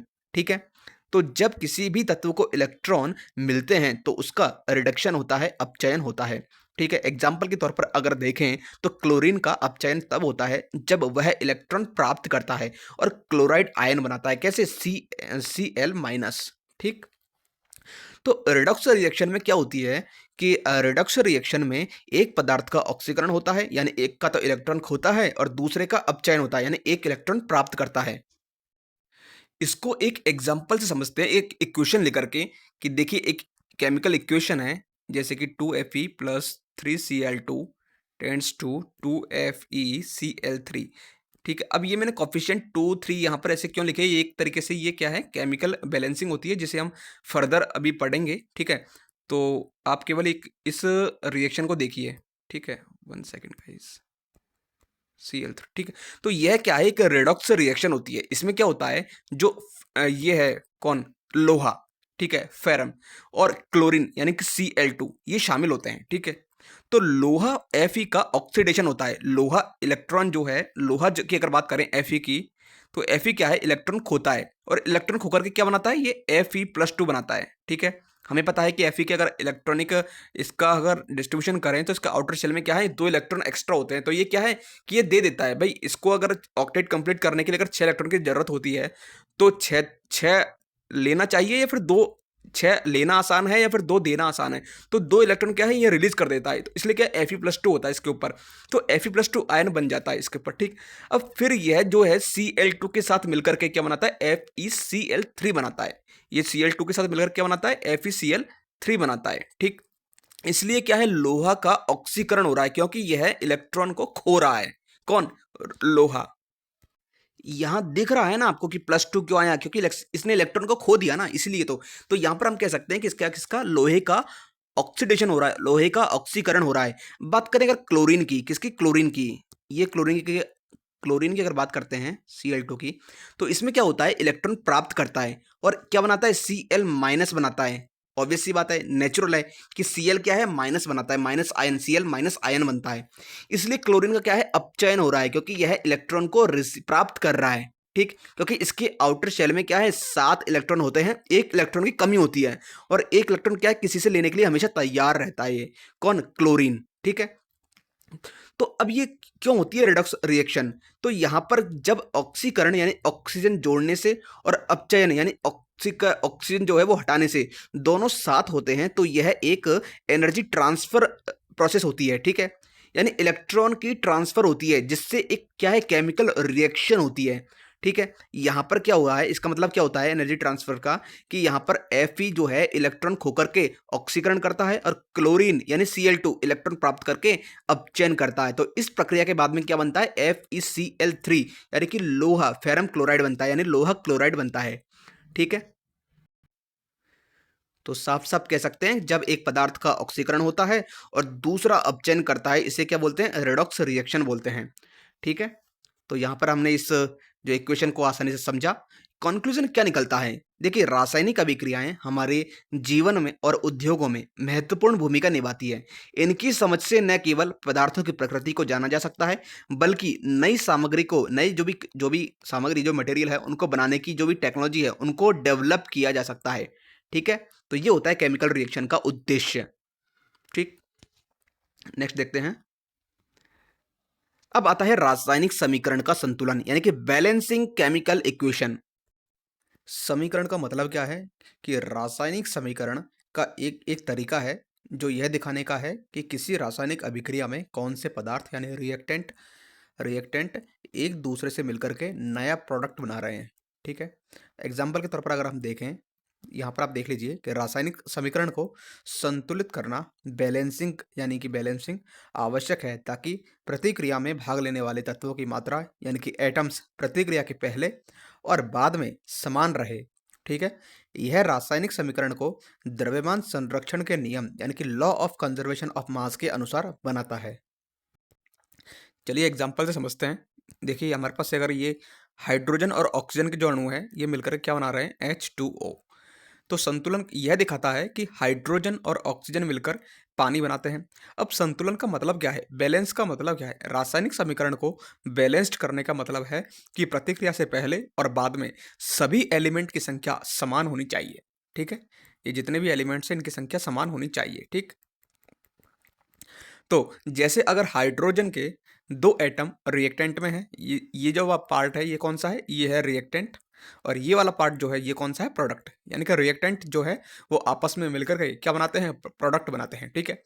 तो जैसे अगर हाइड्रोजन के दो एटम रिएक्टेंट में है, ठीक है, ये वाले दो एटम्स, तो उत्पाद में भी हाइड्रोजन के दो ही एटम होने चाहिए। ठीक है? ये उत्पाद में भी हाइड्रोजन के दो एटम होने चाहिए। क्यों? ताकि रासायनिक अभिक्रिया के दौरान द्रव्यमान का संरक्षण हो सके। ठीक है? ये जो लॉ हमने देखा कि लॉ ऑफ कंजर्वेशन ऑफ मास। ठीक? अब लॉ ऑफ कंजर्वेशन ऑफ मास क्या कहता है कि यह नियम कहता है कि रासायनिक अभिक्रिया के दौरान द्रव्यमान यानी कि मास को न तो क्रिएट किया जा सकता है और न ही उसे डिस्ट्रॉय किया जाता है। ठीक है? यानी कि द्रव्यमान न तो उत्पन्न होता है और न ही नष्ट होता है। इसका मतलब यह है कि अभिक्रिया में भाग लेने वाले सभी पदार्थों का कुल द्रव्यमान प्रतिक्रिया के पहले और बाद में समान होना चाहिए। अब संतुलन कैसे करना है? समीकरण हमने लिख लिया। सबसे पहले रासायनिक अभिक्रिया को सामान्य रूप में लिख लिया। ठीक है? जैसा कि आप यहाँ देख सकते हैं, H2 plus O2 tends to क्या बन रहा है? H2O। अब बैलेंसिंग के प्रोसेस के आधार पर अगर हम जाते हैं तो हमें क्या मिलता है कि हाइड्रोजन और ऑक्सीजन के परमाणुओं को गिनना है पहले। बाएं साइड अगर हम देखेंगे, इधर की साइड, तो यहाँ पर हम देखेंगे कि जो रिएक्टेंट में क्या है, हाइड्रोजन के दो परमाणु हैं और ऑक्सीजन के भी दो परमाणु हैं। ठीक? और अगर हम दाएं साइड देखें यानी कि RHS साइड, तो यहाँ पर क्या है? जो H2O बन रहा है उसमें हाइड्रोजन यानी प्रोडक्ट जो बन रहा है उसमें हाइड्रोजन के दो परमाणु और ऑक्सीजन के एक परमाणु होते हैं। अब ऑक्सीजन को संतुलित करें पहले, तो दाएं तरफ हम देखेंगे कि ऑक्सीजन को दो बनाने के लिए हमें H2O की जो कॉफिशिएंट है उसको दो करें। ठीक है? तो यहाँ पर हमने दो कॉफिशिएंट लगा दिया। ठीक? स्टेप बाय स्टेप मैंने आपको यहाँ पर बताया हुआ है। ठीक है? बिल्कुल प्रिंटेड फॉर्मेट में। तो यहाँ पर हमने दो H2O लगा दिया। अब यहाँ क्या हुआ? इस दो को लगाने से क्या हुआ कि जो ऑक्सीजन है ना, वो हो गया संतुलित। यहाँ भी ऑक्सीजन के दो एटम हो गए और यहाँ भी ऑक्सीजन के दो एटम हो गए। ठीक? अब बात करते हैं हाइड्रोजन की। अब यहाँ पर हमने दो लगाने पर हमें क्या हुआ कि यहाँ पर हो गए कितने? हाइड्रोजन के चार अणु। ठीक है? तो जब हाइड्रोजन को संतुलित करेंगे तो बाएं तरफ क्या है? जो H2 है उसका गुणांक क्या है? दो कर देंगे हम। तो यहाँ पर क्या है? दो लगा देंगे। ठीक? तो यहाँ पर दो लगाने से क्या है कि ये जो बैलेंस जो इक्वेशन है ये बैलेंस हो गई है। ठीक है? तो जो बैलेंस इक्वेशन हमारे पास बन करके आई वो क्या रहेगी? वो ये रहेगी 2H2 प्लस O2। जो बनेगा वो क्या बनेगा? 2H2O, यानी कि पानी के दो अणु। ठीक है? तो यहाँ पर इस तरह से हमने ये देखा। अब आप ये जानते हैं, मैंने आपको कई बार बताया हुआ है कि H2O2 जो है ये एक तरीके से डायटोमिक होता है इनका स्ट्रक्चर, क्योंकि ये दो जोड़े में रहते हैं। हाइड्रोजन क्या है? सिंगल नहीं रहता। हाइड्रोजन जो है दो एटम की फॉर्मेट में रहता है। क्यों रहता है? मैंने आपको कई बार बताया हुआ है। यही कि हाइड्रोजन यानी H2 जो है हाइड्रोजन अकेला कभी नहीं होता, यह हमेशा दो अणुओं के रूप में होता है। एग्जाम्पल के तौर पर अगर हम देखें तो जब हाइड्रोजन गैस H2 हवा में मौजूद होती है तो वह हमेशा दो हाइड्रोजन अणुओं के साथ मिलकर के H2 का निर्माण करती है, H2 बनाती है, ठीक है। अब H अकेला नहीं रहेगा क्योंकि यह एक क्या है, अनस्टेबल हो जाएगा। अगर हम H को अकेला रखेंगे तो ये क्या हो जाएगा, अनस्टेबल हो जाएगा, ठीक है। इसे H2 के रूप में देखा जाता है, ठीक है। तो जब यह कब देखा जाता है, जब यह गैस बनती है तब। ऐसे ही क्या है, ऑक्सीजन है, ऑक्सीजन भी क्या है, डाई एटॉमिक होता है।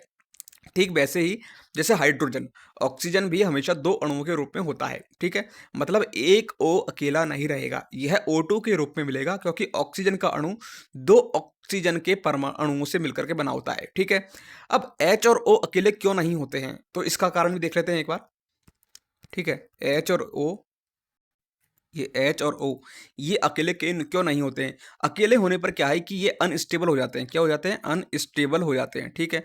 यानी उनका अस्तित्व बिना जोड़ के नहीं रह सकता, इसलिए ये दोनों हमेशा अपने अपने जोड़े में रहते हैं।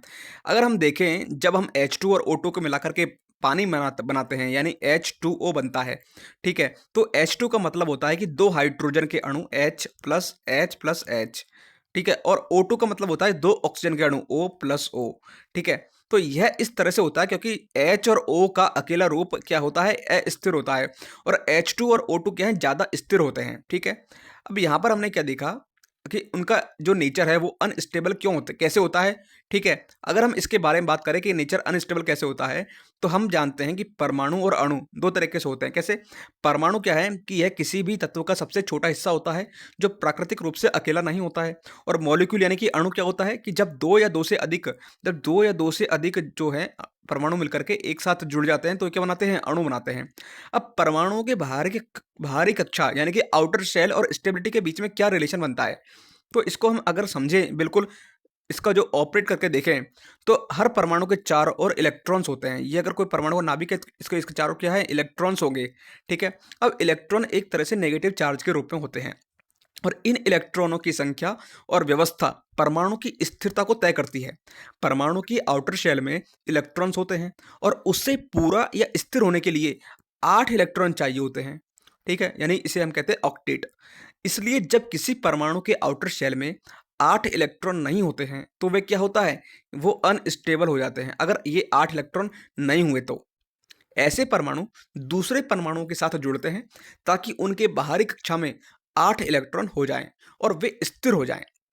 अब अगर हम बात करें हाइड्रोजन की, किसकी, हाइड्रोजन की, तो हाइड्रोजन क्या होता है, हाइड्रोजन के पास एक इलेक्ट्रॉन होता है, ठीक है। उसे स्थिर होने के लिए एक इलेक्ट्रॉन कैसे, हाइड्रोजन की अगर हम बात करें एटॉमिक नंबर के आधार पर, तो हाइड्रोजन ऊपर ऊपर आता है, ठीक है। उसका एटॉमिक नंबर एक क्यों होता है, क्योंकि उसके जो नाभिक है उसमें प्रोटॉन की संख्या कितनी होती है, एक होती है। और अगर प्रोटॉन की संख्या अगर एक है तो इलेक्ट्रॉन भी एक होगा, ठीक है। तो हाइड्रोजन के पास क्या है, एक इलेक्ट्रॉन होता है। अब उसे स्टेबल होने के लिए क्या है, दो इलेक्ट्रॉन चाहिए होते हैं। अगर हम इसका स्ट्रक्चर ड्रॉ करें, ऐसे देखें, तो ये है हाइड्रोजन का न्यूक्लियस, और इसकी जो आउटर शेल है वो कौन सी शेल होगी, वो होगी के शेल। और के शेल में हमें पता कि कितने इलेक्ट्रॉन आ सकते हैं, मैक्सिमम दो आ सकते हैं, लेकिन यहाँ तो एक ही आएगा। अगर मैं इसको दोबारा से बनाऊं, तो ये हाइड्रोजन का न्यूक्लियस है और इसके जो चारों तरफ जो के शेल होगी उसमें क्या है, दो इलेक्ट्रॉन आ सकते हैं, लेकिन यहाँ पर तो सिर्फ एक ही इलेक्ट्रॉन आएगा, ठीक है। एक इलेक्ट्रॉन आएगा, ठीक। अब क्या होगा कि दो इलेक्ट्रॉन चाहिए स्टेबल होने के लिए, जैसे हीलियम में होता है, हीलियम सिर्फ एक ही एटम होता है, ठीक है। तो इसलिए H अकेला नहीं रह सकता, उसे H2 के रूप में मिलकर के एक दूसरे से जुड़ना पड़ता है स्टेबिलिटी के लिए। तो H2 में क्या होता है कि दोनों हाइड्रोजन परमाणु अपने एक एक इलेक्ट्रॉन को जोड़े जोड़े रखते हैं, ये दो जो लिए, और इनके आउटर शेल में जो इलेक्ट्रॉन है उनको हमने इस तरह से रिप्रेजेंट किया, और ये क्या है, एक दूसरे से बॉन्ड फॉर्म में जुड़े रहते हैं ताकि दोनों को दो दो इलेक्ट्रॉन मिले और दोनों क्या है, स्टेबल हो जाए, ये भी और ये भी। इसलिए H2 जो है वो डाई एटॉमिक होता है, ठीक है। ऐसे अगर बात करें O2 की, यानी ऑक्सीजन के बारे में, तो ऑक्सीजन के पास क्या है, ऑक्सीजन का एटॉमिक नंबर कितना होता है, 8। इलेक्ट्रॉनिक डिस्ट्रीब्यूशन करें तो कितना होगा, 2 और 6। यानी आउटर ये तो है के शेल में 2 इलेक्ट्रॉन, और ये एल शेल में 6 इलेक्ट्रॉन। एल शेल में कितने होने चाहिए, 8 इलेक्ट्रॉन होने चाहिए, यानी कि दो जो है इलेक्ट्रॉन की कमी होती है, किसको, ऑक्सीजन को। अब उसे 8 इलेक्ट्रॉन चाहिए और 2 इलेक्ट्रॉन की कमी है, तो इसलिए क्या है, ओ अकेला नहीं रह सकता, उसे क्या है, O2 के रूप में अपनी जो स्टेबिलिटी मेंटेन करने के लिए उसे O2 के रूप में दो ऑक्सीजन परमाणु एक दूसरे से जुड़े हुए होने चाहिए, ठीक है। तो O2 में दोनों ऑक्सीजन परमाणु एक दूसरे से दो दो इलेक्ट्रॉन, अगर मैं इसका स्ट्रक्चर ड्रॉ करूं तो ये ऑक्सीजन इनके आउटर शेल में दो दो इलेक्ट्रॉन अगर हम शेयर कर देंगे ऐसे, तो क्या होगा कि दोनों ऑक्सीजन परमाणु एक दूसरे से दो इलेक्ट्रॉन शेयर करते हैं, ताकि हर एक को अपने आउटर शेल में 8 इलेक्ट्रॉन मिल जाएं और वे स्थिर हो सके यानी स्टेबल हो सकें। ठीक है, तो कॉन्क्लूजन क्या निकला कि H और O, हाइड्रोजन और ऑक्सीजन दोनों अनस्टेबल होते हैं क्योंकि इनके बाहरी कक्षा में 8 इलेक्ट्रॉन पूरे नहीं होते। तो ये अपने अपने जोड़े यानी कि H2 और O2 में एक दूसरे से इलेक्ट्रॉन साझा करके स्टेबल हो जाते हैं। H2 और O2 का जोड़ा इनको स्थिर और स्टेबल बना देता है। ठीक है, यानी H और O जो हैं वो अस्थिर होते हैं क्योंकि उनके बाहरी कक्षा में 8 इलेक्ट्रॉन नहीं होते, इसलिए इन्हें एक दूसरे से जुड़ करके स्टेबिलिटी मिलती है, जैसे H2 और O2। ठीक, तो अब देखें यहाँ पर जो इसकी जो स्टेप बाय स्टेप की बैलेंस कैसे करते हैं इक्वेशन को, यहाँ पर मैंने रिटन फॉर्मेट में दिखाया हुआ है कि सबसे पहले जो राइट द अनबैलेंस्ड इक्वेशन, तो सबसे पहले असंतुलित समीकरण लिखें, असंतुलित समीकरण को लिख दिया। ठीक है, उसके बाद में count the atom of each element, तो अभिक्रिया के दोनों तरफ यानी कि रिएक्टेंट और प्रोडक्ट प्रत्येक तत्व के परमाणुओं की संख्या की गणना करें। संतुलन के लिए गुणांक जोड़ें यानी कि ऐड कोफिशिएंट टू बैलेंस, तो तत्वों की संख्या समान करने के लिए समीकरण में उचित गुणांक यानी कोफिशिएंट जोड़ें। अब समीकरण की जांच करें, वेरीफाई द इक्वेशन, यह सुनिश्चित करें कि दोनों तरफ सभी तत्वों के परमाणु समान हों। संतुलित समीकरण लिखें, तो राइट द बैलेंस्ड इक्वेशन, संतुलित समीकरण को अंतिम रूप से लिख दें। तो इस तरह ये कुछ स्टेप्स होते हैं जो कि किसी भी केमिकल इक्वेशन को बैलेंस करने के लिए अनिवार्य होते हैं। ठीक, अब देखते हैं इंपॉर्टेंस ऑफ बैलेंसिंग, यानी कि बैलेंस का जो महत्व क्या बनता है। तो सबसे पहले तो होता है कि द्रव्यमान संरक्षण यानी कि कंजर्वेशन ऑफ मास। ठीक है, जब हम केमिकल इक्वेशन संतुलित करते हैं, बैलेंस्ड करते हैं, तो यह दिखाता है कि रिएक्शन में पदार्थ का कुल द्रव्यमान पहले और बाद में समान रहता है। और सही मात्रा में अगर बात करें तो रिएक्टेंट्स की अगर बात करें कि यह वास्तविक प्रयोगों में सही मात्रा में रिएक्टेंट के उपयोगों के लिए आवश्यक होता है। ठीक है, यानी कि संतुलित समीकरण में हमें यह पता चलता है कि प्रतिक्रिया में कितनी सही मात्रा में रिएक्टेंट यानी कि अभिकारक चाहिए होते हैं। ठीक, नेक्स्ट देखते हैं हम। अब आता है कॉम्बिनेशन रिएक्शन यानी कि संयोजन अभिक्रियाएं। संयोजन अभिक्रियाएं यानी कि कॉम्बिनेशन रिएक्शन क्या होती हैं कि यह वह रासायनिक प्रोसेस या केमिकल प्रोसेस होती है जिसमें दो या दो से ज़्यादा पदार्थ यानी कि अभिकारक यानी कि रिएक्टेंट मिलकर के एक नया प्रोडक्ट बनाते हैं।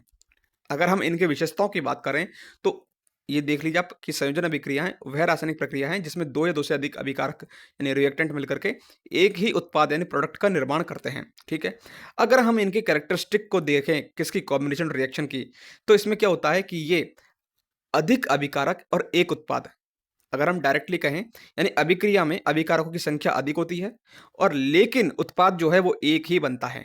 ठीक है, दूसरा अगर इसका कैरेक्टरिस्टिक देखें तो वो होती है एक्सोथर्मिक, यानी कि ये अभिक्रियाएं इस प्रकार की जो अभिक्रियाएं होती है वो सामान्यतः एक्सोथर्मिक यानी ऊष्मक्षेपी होती है, यानी इनकी ऊर्जा निकलती है, ऊर्जा का ह्रास होता है। ठीक है, और थर्ड कैरेक्टरिस्टिक आती है ये तेज और सरल होती है, यानी कि ये अभिक्रियाएं सरल और तेज होती है यानी कि जल्दी से और आसानी से हो जाती हैं।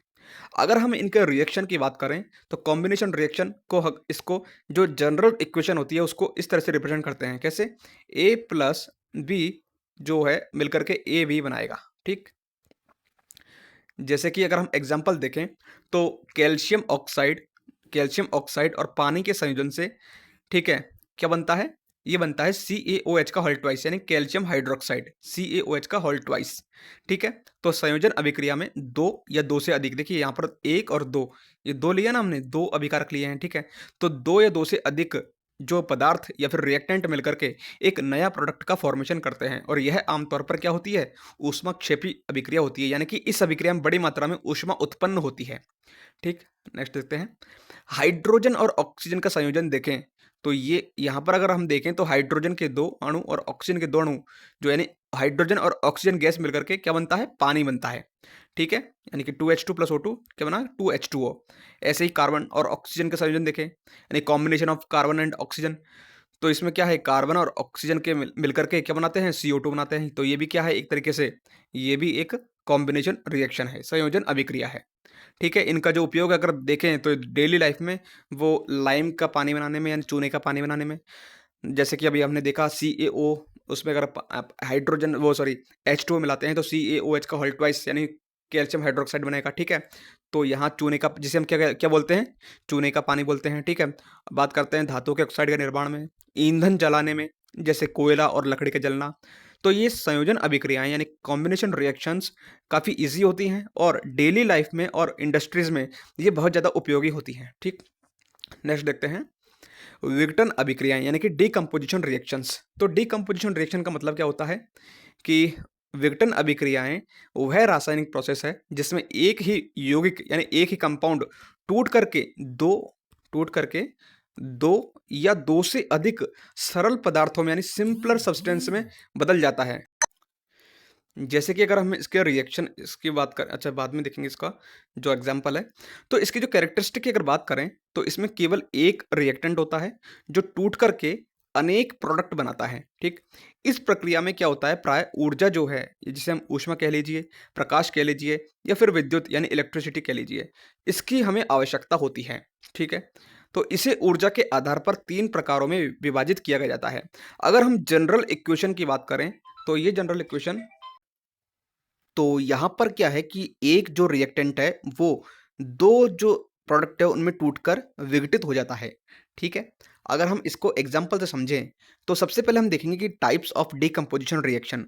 तो सबसे पहला टाइप आता है कौन सा, ऊष्मीय विघटन, यानी कि जिसमें हीट की सहायता से कंपाउंड का विघटन होता है। ठीक है, अगर हम जब हीट देंगे, गर्म करेंगे, तो हमें क्या मिलेगा, कंपाउंड मिलेगा जो भी विघटन की फॉर्म में। जैसे कि अगर मान लीजिए कैल्शियम कार्बोनेट है CaCO3, इसको अगर हम गर्म करते हैं तो हमें क्या मिलता है, कैल्शियम ऑक्साइड और CO2 यानी कार्बन डाइऑक्साइड जो है वो इन दोनों में टूट जाता है, किसमें, कैल्शियम ऑक्साइड में और कार्बन डाइऑक्साइड में। ठीक, अब बात करते हैं विद्युत विघटन की यानी कि इलेक्ट्रोलाइटिक डीकम्पोजिशन की।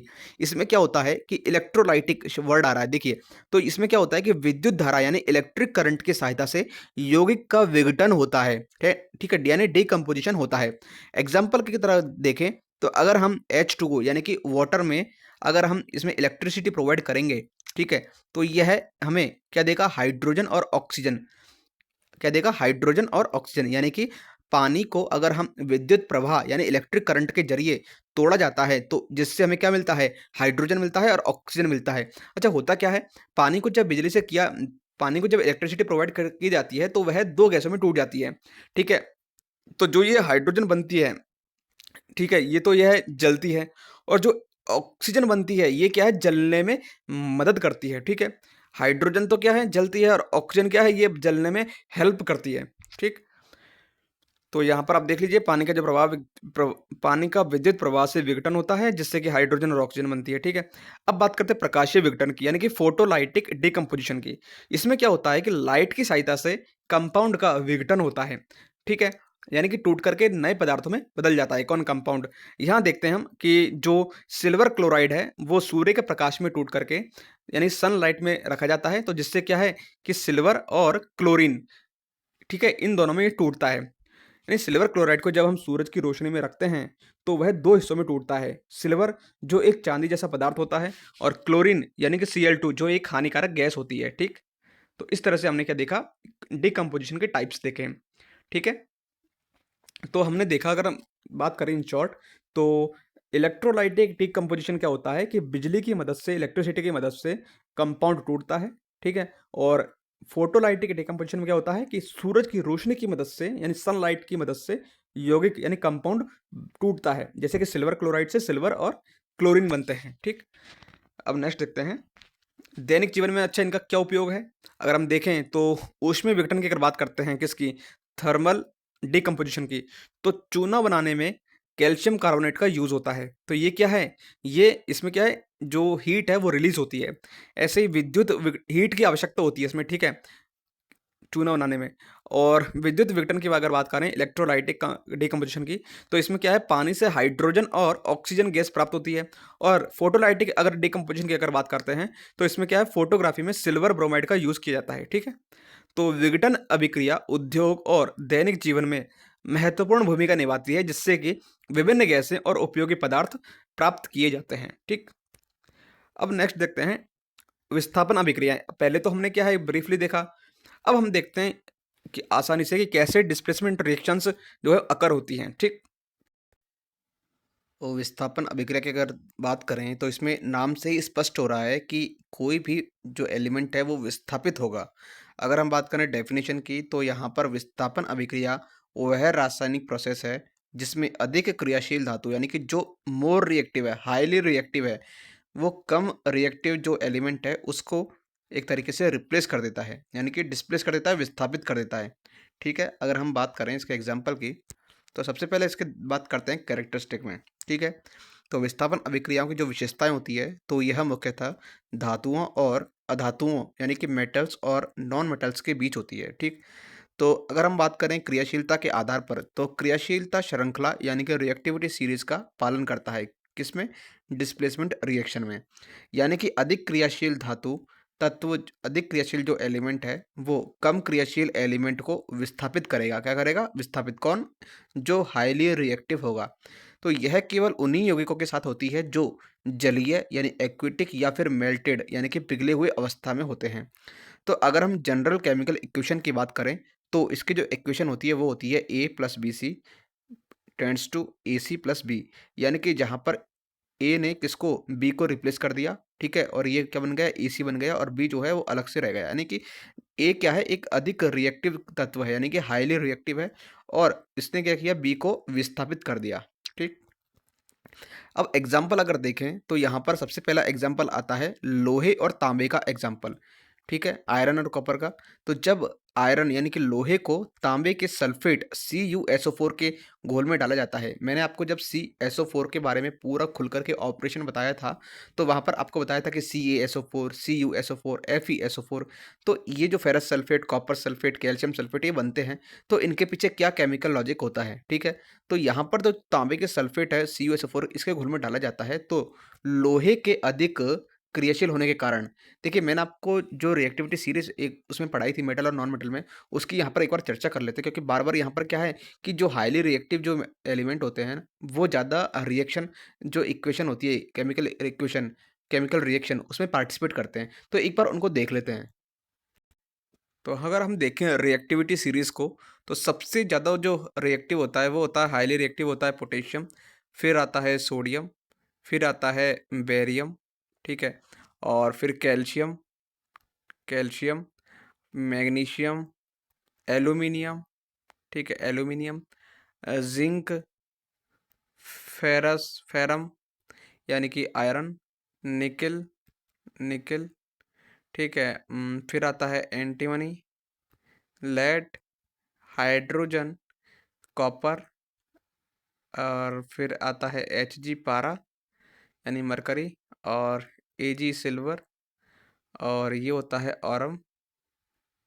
ठीक है। और फिर आता है प्लेटिनम। तो इस तरह से ये क्या है? रिएक्टिव सीरीज है। यानी कि रिएक्टिविटी सीरीज जो है वो ये क्या है? ये ऐसे डिक्रीजिंग ऑर्डर में होती है, यानी कि ये डिक्रीज हो रहा है। ठीक है। ऐसे। तो अगर हम हाईली रिएक्टिव की बात करें तो यहाँ पर क्या है? पोटेशियम क्या है? हाईली मोस्ट रिएक्टिव मेटल है। आप एक बार मेटल और नॉन मेटल वाले जो चैप्टर जो मैंने लेक्चर लिया हुआ है उसमें आप देखिएगा। ठीक है।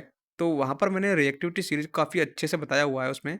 तो इसमें क्या होता है कि जो हाईली रिएक्टिव होते हैं वो कैसे रिएक्शन करते हैं एक बार देख लेते हैं इसमें कि जिंक और हाइड्रोजन को, नहीं इसमें देखिए कि ये जो अगर इस घोल में डालेंगे यानी कि लोहे को तांबे के सल्फेट यानी CuSO4 के घोल में डालेंगे तो क्या है? लोहे के अधिक क्रियाशील के कारण क्या है? तांबे को विस्थापित कर देगा। अब आप देखिए ये जो लोहा कहाँ आ रहा है, ये देखिए फेरस जो फेरम जो है लोहा आयरन, ये क्या है? लोहा यहाँ आ रहा है। और कॉपर कहाँ आ रहा है? ये कॉपर यहाँ आ रहा है। यानी कॉपर से कितना नीचे है, मतलब कितना ऊपर है लोहा? देखिए लोहे के नीचे कितना है? ये कॉपर है यहाँ पे, यानी लोहे से बहुत नीचे है कॉपर।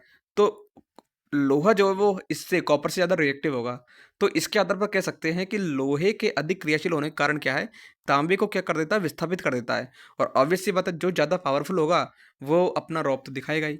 तो यहाँ पर क्या है कि जो आयरन है आयरन है वो CuSO4 के साथ मिलकर के, यानी CuSO4 के घोल में सॉल्यूशन में मिलकर के FeSO4 यानी फेरस सल्फेट बनाता है और कॉपर को अलग कर देता है, ठीक।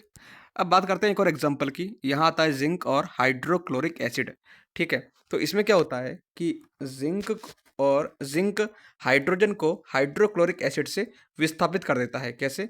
अब देखिए यहाँ पर कि जिंक जो है यह हाइड्रोक्लोरिक एसिड में मिलेगा, तो यहाँ पर क्या है, ZnCl2 बनेगा और हाइड्रोजन जो गैस है वो निकल जाएगी, ठीक।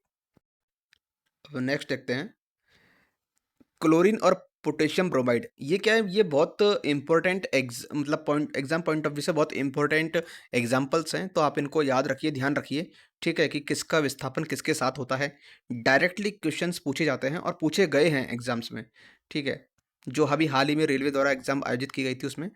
अब बात करते हैं क्लोरीन और पोटेशियम ब्रोमाइड की। तो इसमें क्या होता है, क्लोरीन पोटेशियम ब्रोमाइड यानी KBr से ब्रोमीन को विस्थापित कर देता है, ठीक है। यानी क्लोरीन जो है, अगर इन दोनों क्लोरीन और पोटेशियम ब्रोमाइड को अगर मिलाएंगे हम, तो जो क्लोरीन है वो ब्रोमीन से विस्थापित हो जाएगा, ठीक है।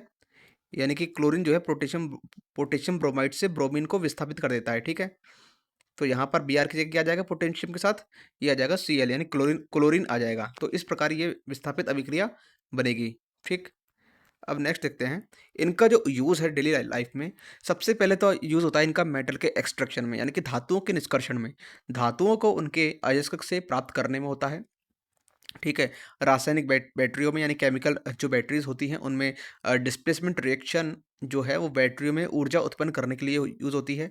और वाटर ट्रीटमेंट में भी, यानी कि वाटर से जो भी इन अनवांटेड एलिमेंट्स जो होते हैं उनको हटाने में, उनको एक्सट्रैक्ट करने में इनका यूज़ होता है डिस्प्लेसमेंट रिएक्शन का।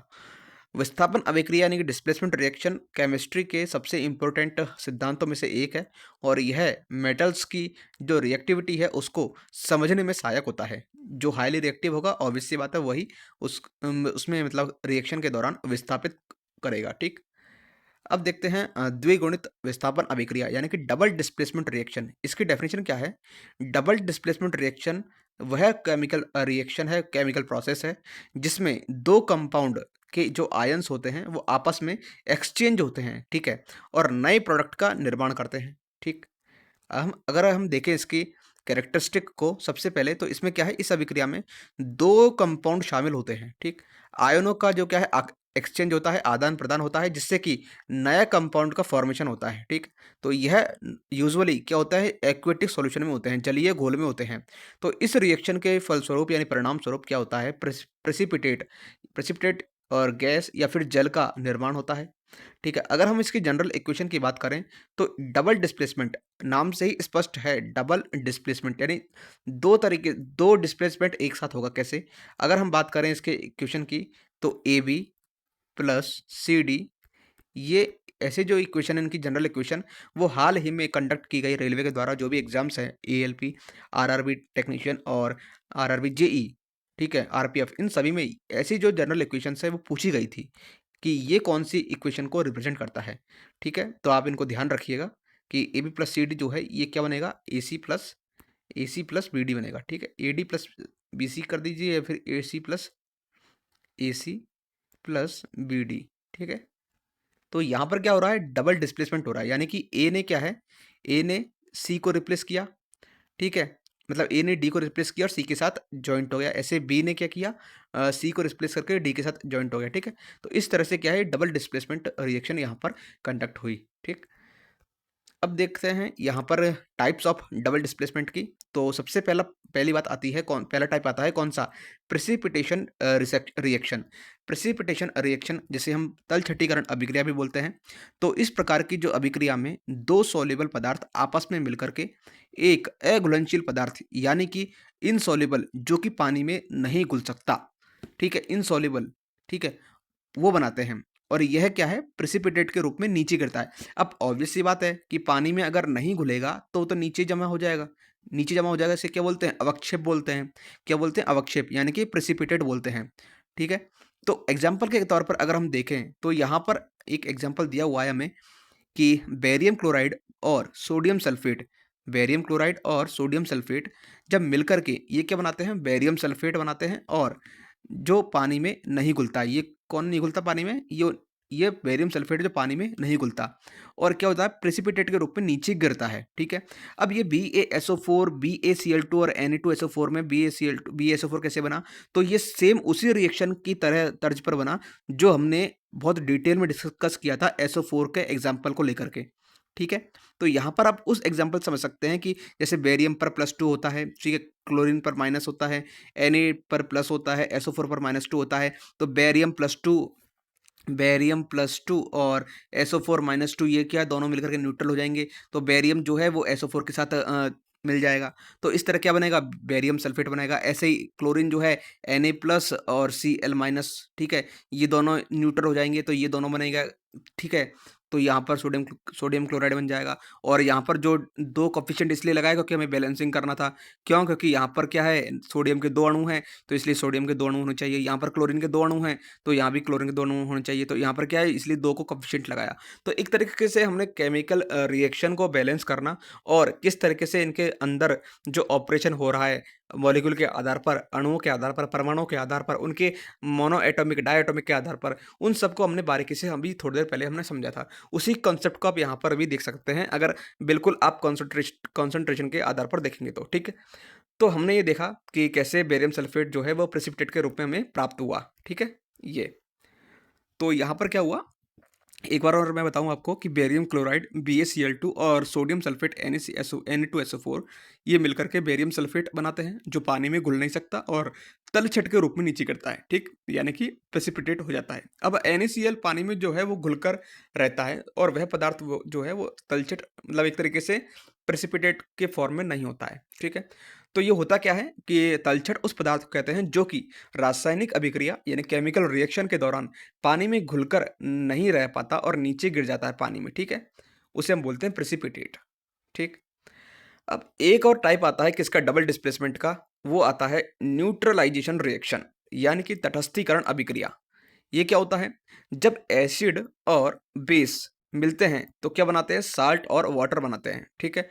ये भी अभी जस्ट ALP एग्जाम में पूछा गया था कि एसिड और बेस मिलकर के किसका निर्माण करते हैं, ये करते हैं सॉल्ट सॉल्ट प्लस वाटर का, ठीक है। तो ध्यान रखिए। तो यहाँ पर क्या हो रहा है, अगर अगर एग्जाम्पल देखें तो HCl हाइड्रोक्लोरिक अम्ल, हाइड्रोक्लोरिक एसिड जो है वो सोडियम हाइड्रोक्साइड से मिलकर के मिलता है, तब क्या बनता है, सोडियम क्लोराइड और H2O। यहाँ आप देख रहे होंगे कि HCl क्या है, एसिड है, ठीक है, और NaOH में क्या है, हाइड्रोक्साइड OH। देखिए HCl में तो क्या है, H+ आयन दिख रहा है हमें, तो इसलिए ये क्या है, अम्ल। और NaOH में क्या दिख रहा है, OH- आयन दिख रहा है, इसलिए क्या है, ये क्षार है यानी बेसिक है। तो ये क्या बनेगा, H+ जो है, आप यहाँ पर एक बार हम देखते हैं इसको और वाइट तरीके से कि HCl प्लस NaOH ये दोनों जब मिलेंगे तो फिर ये क्या प्रोडक्ट बनाएंगे, ये बनाएंगे NaCl प्लस H2O। अब हमने देखा, मैंने आपको बताया था कि ये क्या है कि H+ आयन जब ये दोनों टूटेंगे तो H+ आयन Cl- आयन में टूटेंगे और ये दोनों अगर ब्रेक होंगे तो ये क्या करेंगे, Na+ और OH- आयन में ब्रेक होंगे। तो यहाँ पर H+ आयन की वजह से ये क्या है, एसिडिक नेचर का होता है और यहाँ पर OH- आयन की वजह से क्या है, ये बेसिक नेचर का होता है, ठीक। तो H+ और OH- ये दोनों न्यूट्रल हो जाएंगे और ये दोनों न्यूट्रल हो जाएंगे, तो ये तो बन जाएंगे NaCl और ये बन जाएगा क्या, OH2O, ठीक है। तो दोनों न्यूट्रल हो गए। तो यहाँ पर कंसेप्ट यही कहता है क्या, कि न्यूट्रलाइजेशन रिएक्शन, ठीक है। यानी हम कह सकते हैं कि जब एसिड और बेस मिलते हैं तो वे न्यूट्रल होकर के नमक और पानी बनाते हैं, ठीक है, नमक और पानी बनाते हैं। तो हाइड्रोक्लोरिक एसिड और सोडियम हाइड्रोक्साइड मिलकर के NaCl यानी कि नमक और पानी H2O बनाते हैं, जैसे हमारे घरों में जो साबुन या नमक उपयोग में आता है वैसे, ठीक है। तो हमने क्या समझा, हमने देखा कि जो प्रेसिपिटेट रिएक्शन होती है वो 2 पदार्थों से मिलकर होती है। 2 पदार्थों से मिल कर के अघुलनशील पदार्थ बनाते हैं, यानी कि जो पानी में नहीं घुलते, इनसॉल्युबल होते हैं और वो प्रेसिपिटेट के रूप में नीचे गिरता है। और एक क्या होता है न्यूट्रलाइजेशन रिएक्शन में, उसमें क्या होता है कि एसिड और बेस मिलकर के सॉल्ट और वाटर का फॉर्मेशन करते हैं, ठीक। अब अगर हम देखें कि यूजेस इन डेली लाइफ, तो वाटर के प्यूरिफिकेशन में इनका यूज होता है, यानी कि अशुद्ध पदार्थों को प्रेसिपिटेट द्वारा हटाने में, और औषधि निर्माण यानी कि फार्मास्यूटिकल्स में, विभिन्न दवाओं मेडिसिन की एक तरीके से उनको बनाने में, और एसिड बेस रिएक्शन में, ठीक है? जिससे क्या है एसिडिटी को कंट्रोल करने में यूज़ होता है, ठीक है? ऐसे इनका दैनिक जीवन में ये यूज़ होता है। अब देखते हैं ऑक्सीकरण और अपचयन यानी ऑक्सीडेशन एंड रिडक्शन के बारे में। तो ऑक्सीडेशन और रिडक्शन के बारे में हमने पहले ब्रीफली देखा था। अब देखते हैं कि ऑक्सीडेशन क्या है? अगर हम बात करें ऑक्सीडेशन की, तो सबसे पहले देखते हैं कि केमिकल रिएक्शन में ऑक्सीडेशन और रिडक्शन वे प्रोसेस होती है जो साथ-साथ होती हैं। इन्हें सामूहिक रूप से क्या कहते हैं? रेडॉक्स रिएक्शन कहते हैं। रिडक्शन भी आ रहा है और ऑक्सीडेशन भी आ रहा है, ठीक? अब ऑक्सीडेशन में क्या होता है कि वह केमिकल रिएक्शन होती है जिसमें एक पदार्थ कुछ बदलावों से गुजरता है, कुछ चेंजेस से होकर के गुजरता है, जिनसे उसकी जो पोजीशन है, सिचुएशन है, वो बदल जाती है। अगर हम इसे सरल तरीके से समझें तो ऑक्सीडेशन क्या है कि वह केमिकल रिएक्शन है, वह केमिकल प्रोसेस है जिसमें किसी पदार्थ का ऑक्सीजन के साथ मिलना, किसी पदार्थ का ऑक्सीजन के साथ मिलना या फिर हाइड्रोजन का खो देना, ठीक है? हाइड्रोजन का खो जाना, तो इसे हम कहते हैं उस पदार्थ का ऑक्सीकरण हो रहा है। ऑक्सीजन का ग्रहण करना यानी गेन ऑफ ऑक्सीजन, ठीक है? Gain of oxygen. ये क्या बता रहा है? इसका मतलब है कि जब कोई पदार्थ ऑक्सीजन को अपनी तरफ खींचता है, तो वह पदार्थ क्या है? ऑक्सीकरण प्रक्रिया से गुजरता है। एग्ज़ाम्पल के तौर पर अगर हम देखें, तो ये उदाहरण देखिए यहाँ पर, जब मैग्नीशियम यानी Mg ऑक्सीजन O2 के साथ मिलकर के क्या बना रहा है? Magnesium oxide MgO। तो यहाँ क्या है? मैग्नीशियम ऑक्सीजन को ग्रहण कर रहा है, ठीक है? उसे अपनी तरफ खींच रहा है, ठीक है? अब लॉस ऑफ हाइड्रोजन की अगर बात करें, तो यहाँ पर एक और आता है लॉस ऑफ हाइड्रोजन, ठीक है? इसका मतलब क्या होता है कि इसका मतलब होता है जब कोई पदार्थ हाइड्रोजन को खोता है, ठीक है? तो तब भी क्या है? ऑक्सीकरण प्रक्रिया का हिस्सा बनता है। एग्ज़ाम्पल के तौर पर अगर हम देखें, तो यहाँ पर 1 मिनट 1 सेकंड। हुँ, तो एग्ज़ाम्पल के तौर पर देखें तो यदि कोई पदार्थ हाइड्रोजन छोड़ देता है तो वह क्या है? ऑक्सीकरण की प्रक्रिया से गुज़र रहा है।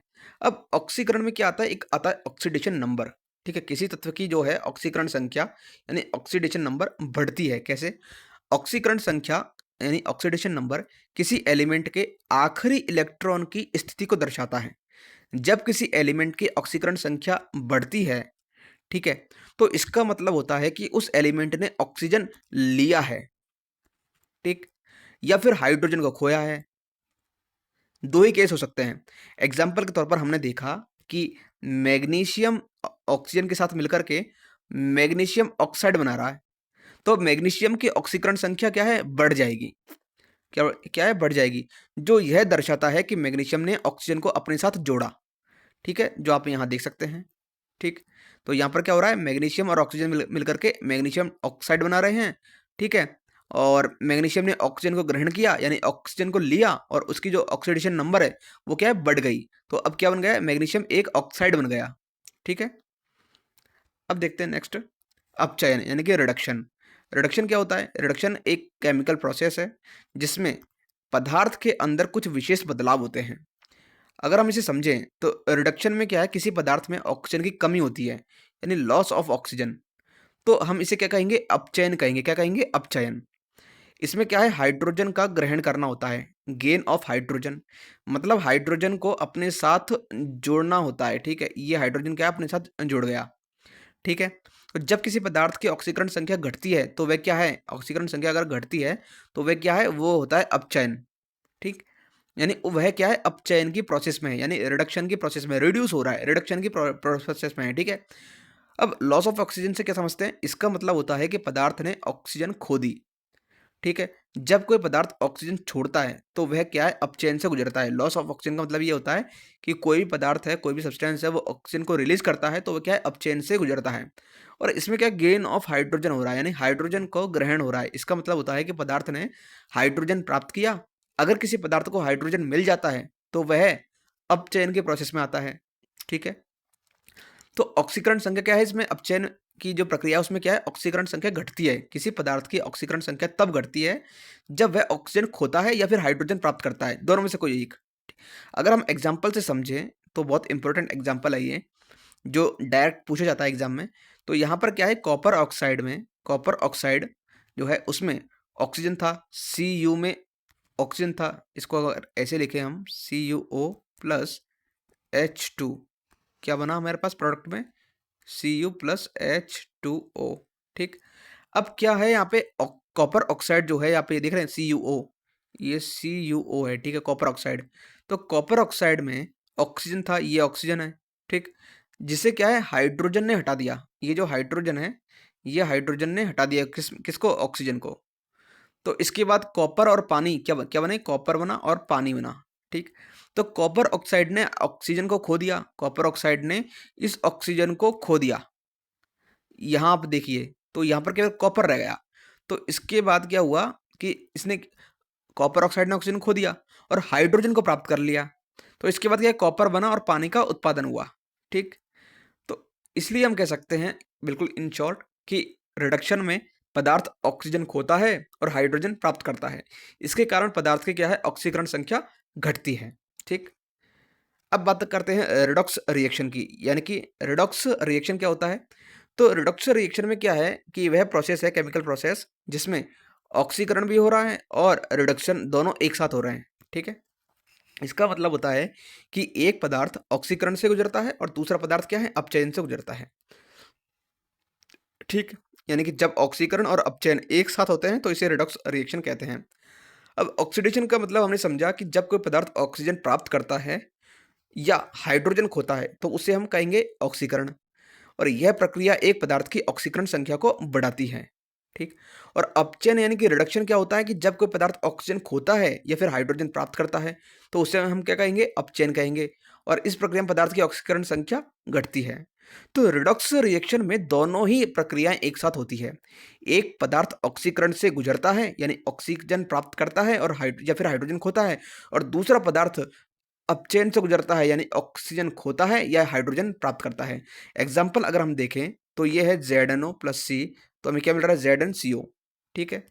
तो यहाँ अगर हम स्पष्टता के साथ देखें तो जिंक ऑक्साइड, ये ZnO, इसने क्या है, ऑक्सीजन को खो दिया और जिंक बना, केवल ये ऑक्सीजन खोकर क्या बना, जिंक बनाया, ठीक है? और कार्बन ने क्या किया, कार्बन ने ऑक्सीजन प्राप्त की और कार्बन मोनोऑक्साइड बन गया, ठीक? तो यह क्या है, एक रिडॉक्स अभिक्रिया है, रिडॉक्स रिएक्शन है, क्योंकि इसमें ऑक्सीकरण और अपचयन दोनों ही हो रहे हैं। ZnO, इसका तो क्या है, जिंक ऑक्साइड, इसका तो क्या है, ऑक्सीडेशन हुआ है, इसका क्या है, ऑक्सीडेशन हुआ है, ठीक है? और कार्बन का क्या है, कार्बन का हुआ है रिडक्शन, कार्बन का हुआ है रिडक्शन, ठीक है? यानी कि दोनों ही हुए हैं, तो इसलिए क्या है, ये एक रिडक्शन अभिक्रिया है, ठीक? नेक्स्ट देखते हैं, ऑक्सीकरण और अपचयन के दैनिक जीवन में उपयोग, यूजेस इन डेली लाइफ, ठीक है? तो यहाँ पर क्या है, सबसे पहले देखते हैं जंग लगना यानी कि रस्टिंग। तो जब लोहे को हवा और पानी के संपर्क में लाया जाता है तो उसमें क्या है, ऑक्सीकरण हो रहा है, होता है। तो इस प्रक्रिया में क्या है, ऑक्सीजन लोहे से जुड़ जाती है और जंग बनाती है। एग्जाम्पल अगर आप देखें तो अगर आप पुराने लोहे की छड़ या बर्तन देखें तो उन पर क्या है, रस्ट दिखाई देती है, यह क्या है, ऑक्सीडेशन की वजह से होता है, ठीक? अब बात करते हैं रेस्पिरेशन की, ठीक है? ये भी एक हमारी जो डेली लाइफ है उसमें क्या यूज़ होता है। तो हमारे शरीर में ग्लूकोज का ऑक्सीकरण होता है, किसका, ग्लूकोज का ऑक्सीडेशन होता है, ऑक्सीकरण होता है, ठीक है? तो जब ग्लूकोज और ऑक्सीजन मिलते हैं तो शरीर को ऊर्जा मिलती है, क्या मिलती है, ऊर्जा प्राप्त होती है। एग्जाम्पल के तौर पर अगर हम देखें तो जब हम सांस लेते हैं हमारे शरीर में ऑक्सीजन ग्लूकोज के साथ मिलकर के ऊर्जा बनाता है, और यह एक तरह का क्या है, ऑक्सीडेशन प्रोसेस है।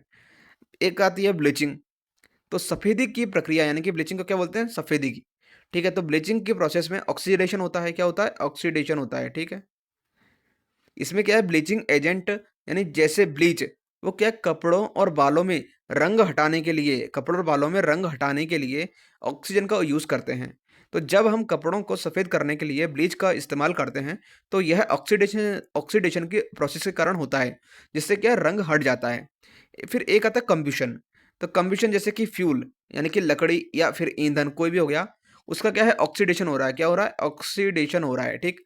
तो जिससे क्या है, ऊर्जा उत्पन्न होती है, तो यह क्या है, कम्बशन की प्रोसेस है, क्या है, दहन की एक प्रक्रिया है।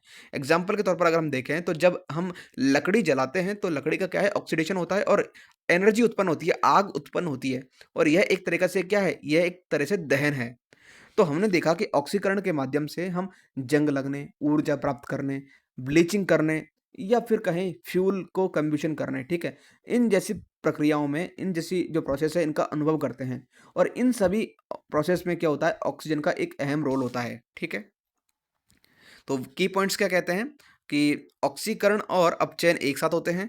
रेडॉक्स अभिक्रिया का जो सिद्धांत है वो बैटरी, श्वसन, रेस्पिरेशन और इंडस्ट्रियल प्रोसेस में होता है, उपयोगी होता है। और ऑक्सीडेशन और अपचयन को समझने के लिए इलेक्ट्रॉनों के ह्रास और ग्रहण को ध्यान में रखें। तो ये कुछ की पॉइंट्स होते हैं, ठीक। अब देखते हैं दैनिक जीवन में ऑक्सीकरण से जुड़े हुए जो उदाहरण जो मैंने आपको समझाए थे, वो अभी हमने देखे कैसे कि कोरोजन ऑक्सीडेशन यानी कि जंग लगना, कि जब धातु यानी मेटल ऑक्सीजन और पानी के साथ धीरे-धीरे क्या है ऑक्सीकरण करती है, तो उसे क्या कहते हैं, जंग लगना या फिर कोरोजन कहते हैं, ठीक है। ऐसे ही बात करें तो जंग जो प्रोसेस होती है जंग लगने की, इसमें क्या होता है कि आयरन की सतह अभी हमने देखा, इसको मैं और वाइडली आपको बता रहा हूँ क्योंकि ये एक एग्जाम पॉइंट ऑफ व्यू से काफ़ी इंपॉर्टेंट बन जाता है। तो आयरन की जब सतह पर जब नमी हो जाती है यानी मॉइस्चर होता है और वायुमंडलीय जो ऑक्सीजन है यानी एटमॉस्फेरिक ऑक्सीजन की उपस्थिति में क्या है कि आयरन ऑक्साइड यानी कि आयरन ऑक्साइड या फिर यूँ कहें फेरस ऑक्साइड ये बनता है, ठीक। तो ये क्या होता है, रेडिश ब्राउन कलर का होता है। इसका केमिकल इक्वेशन देखें तो ये इसकी केमिकल इक्वेशन है जिसमें आयरन जो है ऑक्सीजन और पानी की उपस्थिति में आयरन ऑक्साइड बना रहा है, ठीक। तो यह क्या है, iron hydroxide, sorry iron hydroxide, ये धीरे धीरे क्या है आयरन ऑक्साइड में बदल जाता है, ठीक है। तो यहाँ पर क्या है कि एग्जाम्पल जो हमने देखे, लोहे के पुल, दरवाजे और रेलिंग पर जंग लगना, पानी के पाइप और नट बोल्ट इनमें जंग लगना, ये सब क्या है, ये सब ऑक्सीडेशन कारण होता है, ठीक है। तो यहाँ पर हमने ये देखा, इस प्रोसेस को समझा कैसे कोरोजन की प्रोसेस होती है, ठीक। अब प्रिवेंशन ऑफ कोरोजन यानी कि इससे बचाव कैसे करते हैं, तो धातु पर, किसी मेटल पर जिस पर मतलब जंग लगने की संभावना होती है उस पर क्या है पेंट कर सकते हैं। गैल्वेनाइजेशन के माध्यम से यानी गैल्वेनाइजेशन द्वारा जिंक की परत चढ़ा करके कोरोजन को रोका जा सकता है। तेल और ग्रीस का उपयोग करके, ठीक है। एक होता है रेंसिडिटी यानी बासीपन, ये इसमें क्या होता है, ये भी एक तरीके से केमिकल रिएक्शन ही होती है एक तरीके से। जब फैट और ऑयल ऑक्सीजन के संपर्क में आते हैं तो उनकी गंध और जो स्वाद है वो क्या खराब हो जाते हैं, इसे बोलते हैं रेंसिडिटी, ठीक। तो ये हमारे पास जो भी एग्जांपल्स थे ऑक्सीडेशन, रिडक्शन, रिडॉक्स, इन सब के, वो हमने देखे। अब देखते हैं कुछ नियम जो कि बहुत महत्वपूर्ण हैं। सबसे पहले देखते हैं कुछ गैसों के नियम। तो यहाँ आता है सबसे पहले बॉयल का नियम, बॉयल्स लॉ, ठीक है। बॉयल लॉ का क्या कहता है, इसमें कुछ की टर्म्स होते हैं। सबसे पहले होता है टेम्परेचर। क्या, बॉयल का नियम कहता है कि यदि टेम्परेचर स्थिर रहे तो किसी निश्चित मात्रा यानी कांस्टेंट मास वाले गैस का प्रेशर और आयतन वॉल्यूम एक दूसरे के व्युत्क्रमानुपाती होते हैं। इसका मतलब है कि जैसे जैसे दाब बढ़ेगा आयतन घटेगा और जैसे दाब घटेगा आयतन बढ़ेगा। आखिर मतलब क्या है, देखिए सबसे पहला आता है टेम्परेचर। बॉयल करने में क्या आता है, टेम्परेचर। तो यह ताप की एक माप है जो यह बताता है कि किसी गैस या पदार्थ में कितनी हीट है। तो बॉयल के नियम के अकॉर्डिंग, बॉयल के नियम में तापमान स्थिर रहता है यानी कि ये नहीं बदलता। ये क्या रहता है कि तापमान कांस्टेंट रहता है, ठीक। प्रेशर की अगर बात करें, प्रेशर, प्रेशर, ठीक है, बॉयल के नियम चल रहा है, ठीक है। तो यह क्या है, यह वह ताकत है जो किसी भी गैस के मॉलिक्यूल यानी मॉलिक्यूल दीवारों पर लगाते हैं, ठीक है। जो कोई भी गैस है उसके जो मॉलिक्यूल हैं वो प्रेशर लगाते हैं किस पर, दीवारों पर। जैसे किसी बर्तन में गैस है तो वह बर्तन की दीवार पर दबाव डालती है। ऐसे एक आता है वॉल्यूम, ठीक है, वॉल्यूम। तो यह उस जगह का आकार होता है जिसमें क्या है गैस रहती है, यानी गैस के फैलने की जगह। इसे हम सेंटीमीटर क्यूब या फिर लीटर मापते हैं, ठीक। तो और एक आता है की टर्म्स में, की पॉइंट्स में, वो आता है इनवर्सली प्रोपोर्शनल, इनवर्सली प्रोपोर्शनल, ठीक है। इसका मतलब होता है कि जब एक चीज बढ़ेगी तो दूसरी घटेगी, यानी दबाव बढ़ाने से आयतन घटेगा और दबाव घटाने से आयतन बढ़ेगा। अब बॉयल का नियम क्या कहता है, जब तापमान कांस्टेंट रहे, टेम्परेचर तो हमारे पास क्या है कांस्टेंट, तो किसी गैस का प्रेशर और आयतन एक दूसरे से उल्टे होते हैं। कैसे, जब हम प्रेशर बढ़ाएंगे तो आयतन घटेगा, या फिर अगर हम प्रेशर घटाएंगे तो क्या है आयतन बढ़ेगा। अगर एग्जाम्पल देखें तो अगर आप एक बैलून को दबाते हैं तो उसका आकार घट जाएगा यानी आयतन कम हो जाएगा, क्योंकि जो है प्रेशर क्या है बढ़ गया है, आयतन कम हो गया, ठीक है। जब आप उसे छोड़ते हैं तो उसका आकार क्या है बढ़ जाएगा, वॉल्यूम बढ़ जाएगा यानी आयतन बढ़ गया। और क्या प्रेशर क्यों, मतलब क्यों बढ़ा उसका आकार, क्योंकि जो प्रेशर है वो क्या घट गया। तो बॉयल का नियम सिर्फ तभी काम करता है जब क्या है तापमान स्थिर रहे। तो इस चीज को आपको ध्यान रखना है, ठीक है। अगर हम बात करें मैथमेटिकल अप्रोच से तो P इंटू वी क्या है कांस्टेंट रहता है।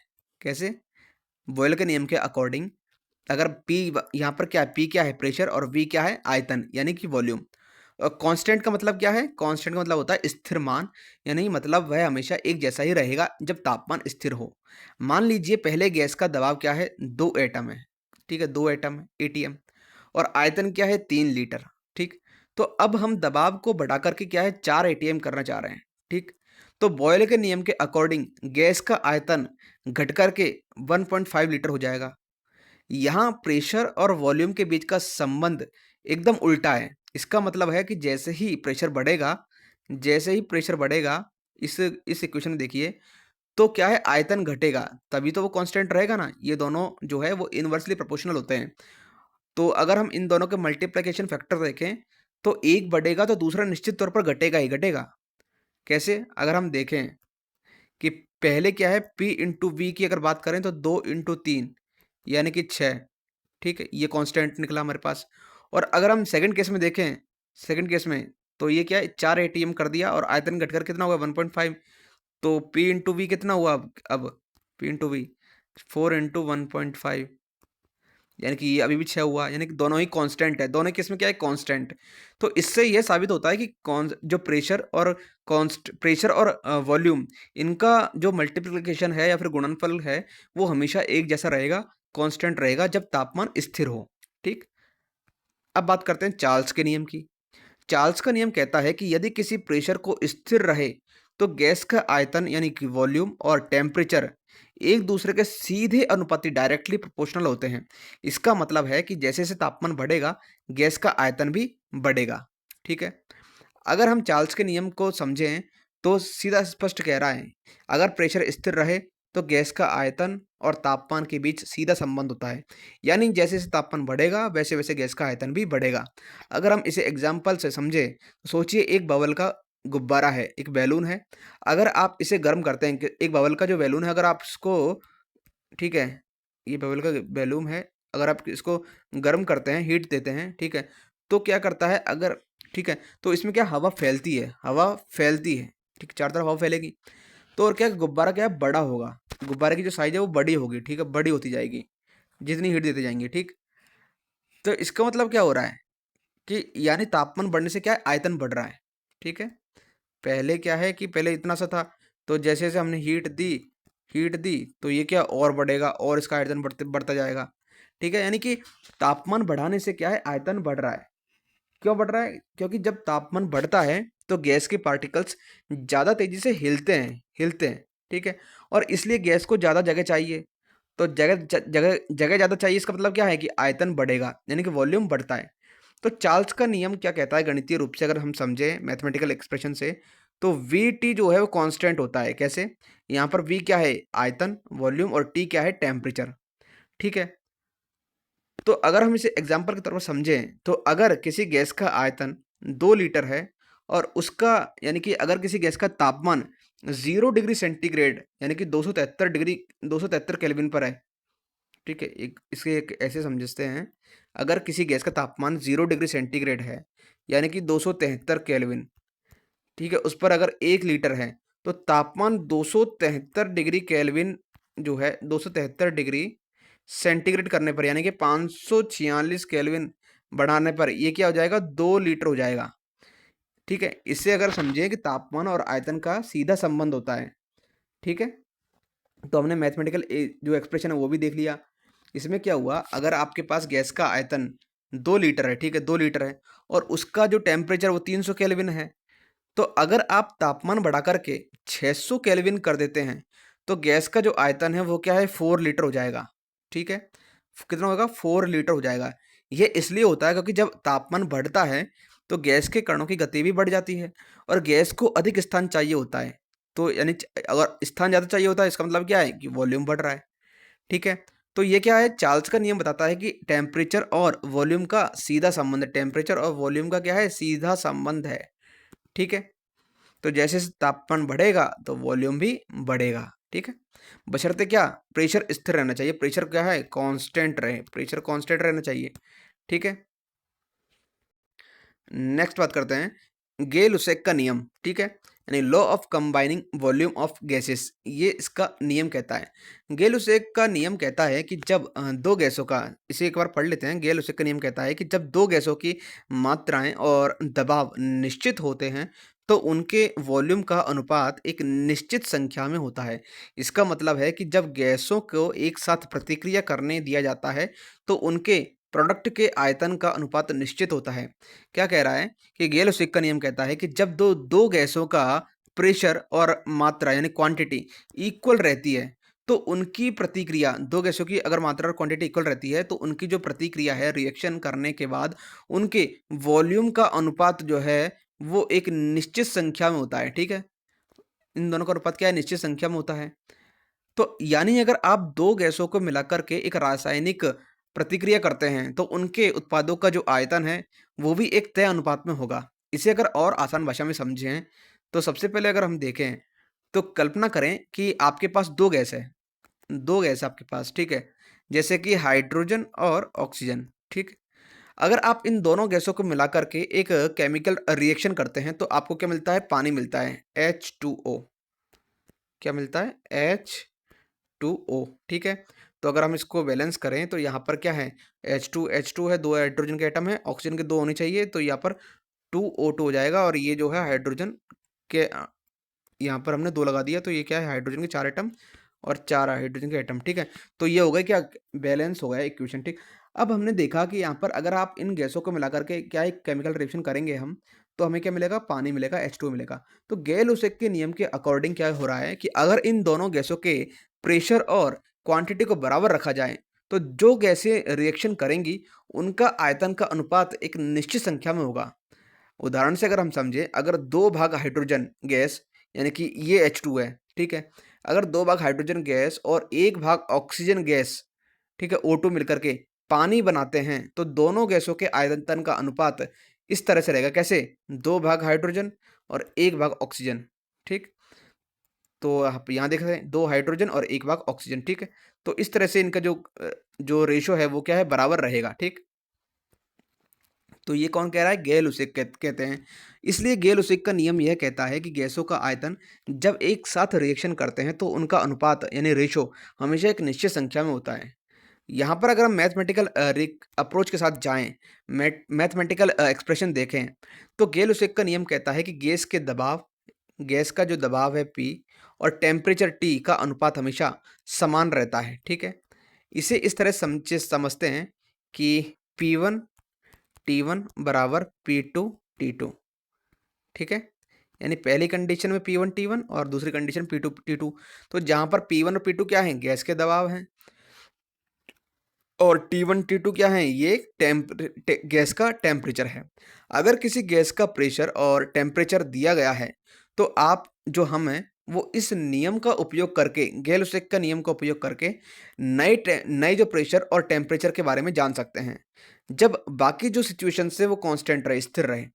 तो एग्ज़ाम्पल से अगर हम समझें कि यदि किसी गैस का दबाव 2 एटीएम और टेम्परेचर अगर 300 केल्विन है, तो फिर गैस का दबाव अगर हम 4 एटीएम कर दें, तो टेम्परेचर कितना हो जाएगा? तो टेम्परेचर हो जाएगा कितना? 600 केल्विन। कैसे? अगर हम इस इक्वेशन में अगर रखते हैं, तो यहाँ पर क्या है? P1 कितना है हमारे पास? 2 और T1 कितना है? 300, ठीक है? तो P2 कितना और P2 कितना है? 4 एटीएम और T2 क्या है? हमें निकालना है। तो T2 कितना हो जाएगा? 2 दूनी 4 और T2 की वैल्यू हो जाएगी कितनी? देखिए, थोड़ा यहाँ पर मिसअंडरस्टैंडिंग हुई है कि अगर हम गेल-लेविक के नियम के अकॉर्डिंग जाएँ, तो इसमें क्या कहता है कि जो प्रेशर है किसी भी गैस के प्रेशर को अगर हम इंक्रीज़ करते हैं, तो उसके टेम्परेचर के तो उसका जो टेम्परेचर है वो भी इंक्रीज़ होता है। अगर मान लीजिए टेम्परेचर इंक्रीज़ होता है, तो गैस का प्रेशर भी इंक्रीज़ होता है। क्या अज़्यूम करते हैं कि हमारे पास मास और वॉल्यूम क्या है? कांस्टेंट हो।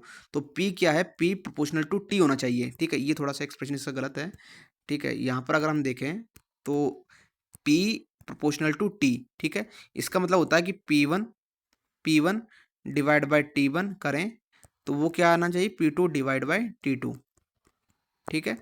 तो अगर हम इस इक्वेशन में रखते हैं, कौन-सी? ये वाली इक्वेशन, तो यदि किसी गैस का दबाव 2 एटीएम है और तापमान क्या है? 200 केल्विन, तो P1 क्या है? 2 और टेम्परेचर क्या है?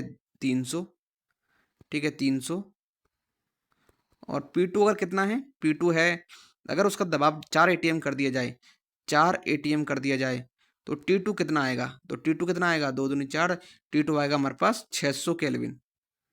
600 केल्विन यानी कि प्रेशर बढ़ेगा, प्रेशर बढ़ा तो टेम्परेचर भी उसी कांस्टेंट वे में बढ़ेगा, उसी प्रोपोर्शनल वे में बढ़ेगा। ठीक है, तो यहाँ पर क्या है P1T2 divide by sorry equals to P2T1 होना चाहिए। ठीक है,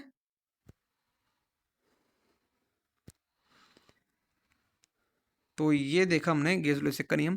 अब देखते हैं डाल्टन का नियम क्या कहता है, लॉ ऑफ पार्शियल प्रेशर। तो डाल्टन का नियम कहता है कि किसी मिश्रण में गैसों का कुल दाब यानी टोटल प्रेशर हर गैस के आंशिक दबावों का योग होता है। यानी किसी मिश्रण में कई गैसें हैं तो उनका कुल दबाव, कुल प्रेशर उन सभी गैसों के प्रेशर को जोड़ने पर होगा। ठीक है, अगर हम इसको और वाइडली समझें, ठीक है, तो डाल्टन का नियम कहता है कि अगर किसी बर्तन में कई गैसें मौजूद हैं तो उन गैसों का कुल टोटल प्रेशर क्या है, हर गैस के आंशिक दबाव यानी कि पार्शियल प्रेशर का जोड़ होगा। अगर एक बर्तन है, उसमें गैस का मिश्रण है, काफ़ी सारी गैस भरी हुई है, ठीक है? तो हर गैस का क्या है, एक दबाव, एक निश्चित दबाव होता है, हर गैस का एक निश्चित दबाव होता है, ठीक है? तो इन दबाव क्या हम जब ऐड कर देंगे, तो हमें क्या है, टोटल प्रेशर मिल जाएगा, ठीक है?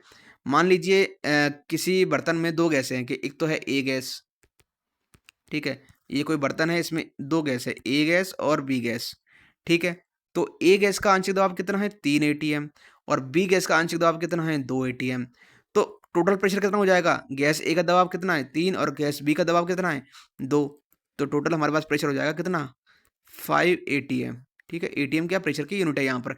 तो यहाँ पर हमने देखा डाल्टन के नियम के अकॉर्डिंग। ठीक, अगर हम इसके मैथमेटिकल अप्रोच देखें तो एक्सप्रेशन देखें तो पी टोटल कितना होगा P1 plus P2 plus P3, जहाँ पी टोटल क्या है टोटल प्रेशर और P1 P2 P3 क्या है आंशिक दबाव यानी partial pressure of different gases. ठीक है, तो यदि किसी मिश्रण में ऑक्सीजन, नाइट्रोजन और कार्बन डाइऑक्साइड गैस है तो उनके पार्शियल जो प्रेशर हैं वो 3, 2 और 1 एटीएम है, तो मिश्रण का जो कुल प्रेशर होगा वो कितना होगा 6 एटीएम डाल्टन के नियम के अकॉर्डिंग। तो ये हमारा कंप्लीट चैप्टर हुआ। अब देखते हैं कुछ most important MCQ test test की प्रैक्टिस करते हैं। ठीक है, तो सबसे पहले देखते हैं केमिकल रिएक्शन क्या होती है। केमिकल रिएक्शन भौतिक परिवर्तन, रासायनिक परिवर्तन होता है। केमिकल रिएक्शन क्या होती है? रासायनिक परिवर्तन।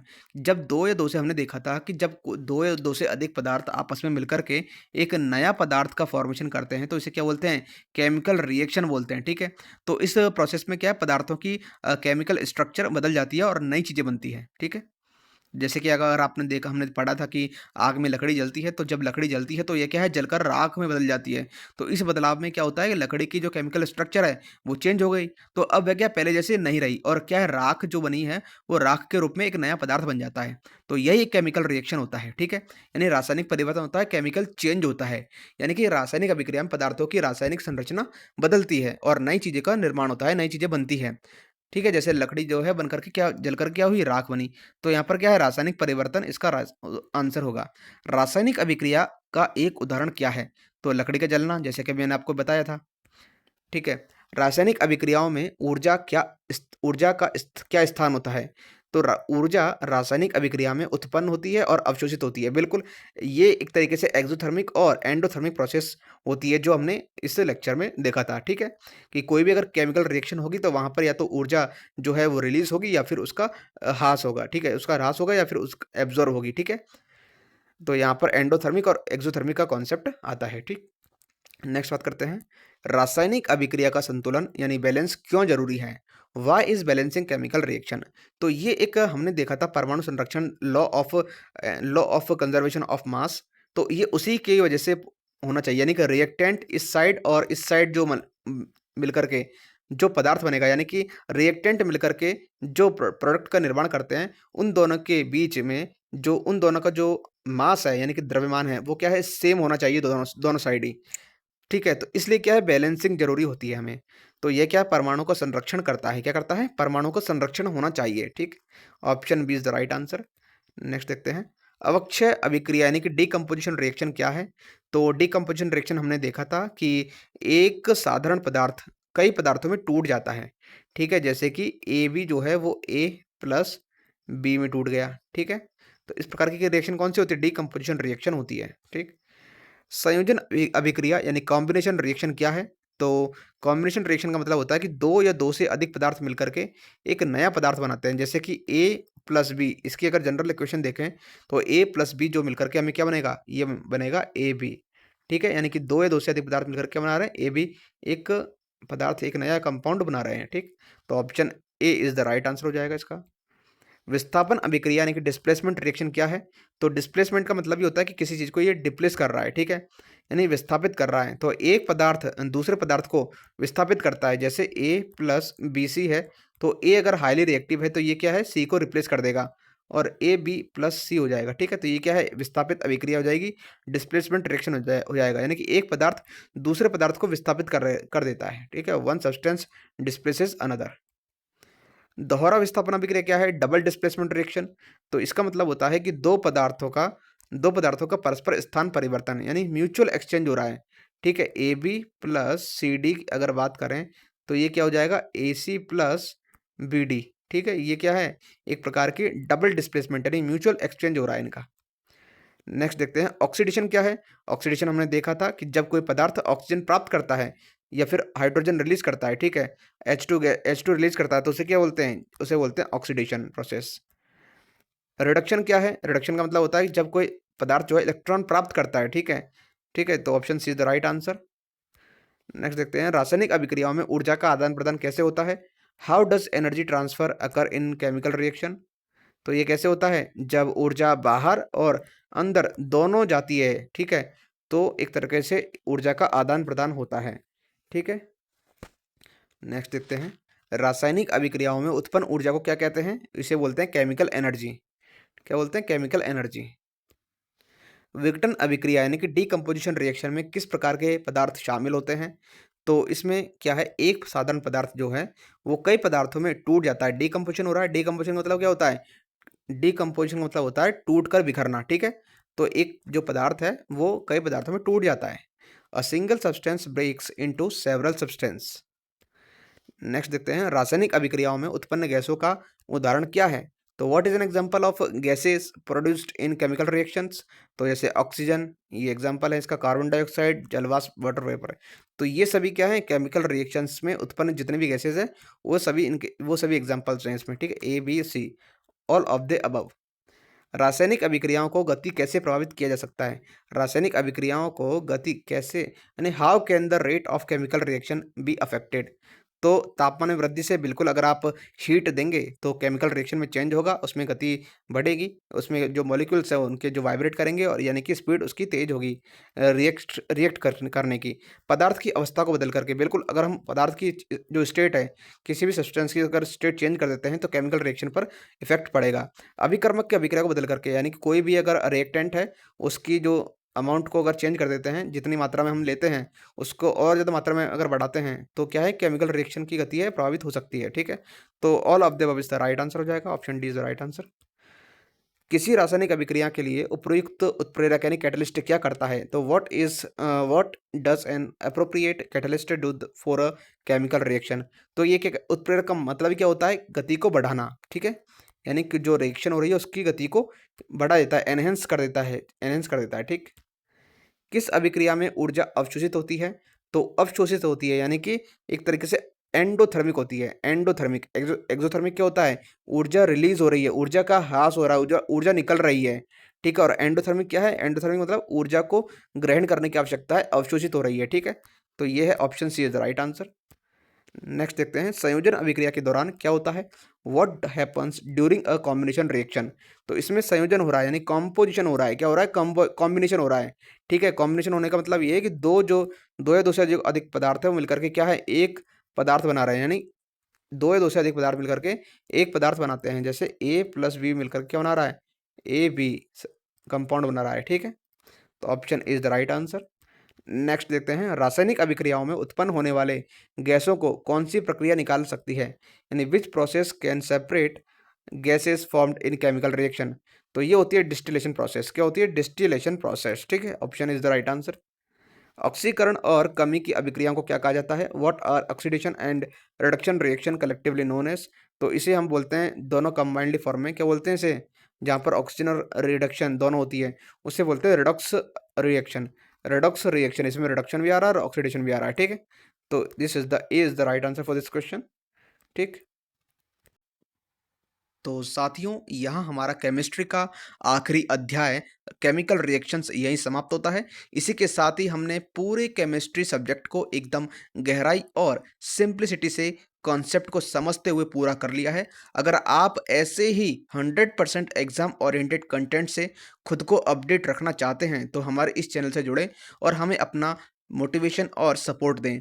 आपका यहाँ तक बने रहने के लिए और हमारा साथ देने के लिए दिल से धन्यवाद। हम उम्मीद करते हैं कि आपकी तैयारी और सफलता में हमारा यह प्रयास सहायक होगा। मिलते हैं अगले विषय के साथ, तब तक बने रहें हमारे साथ। चलिए धन्यवाद।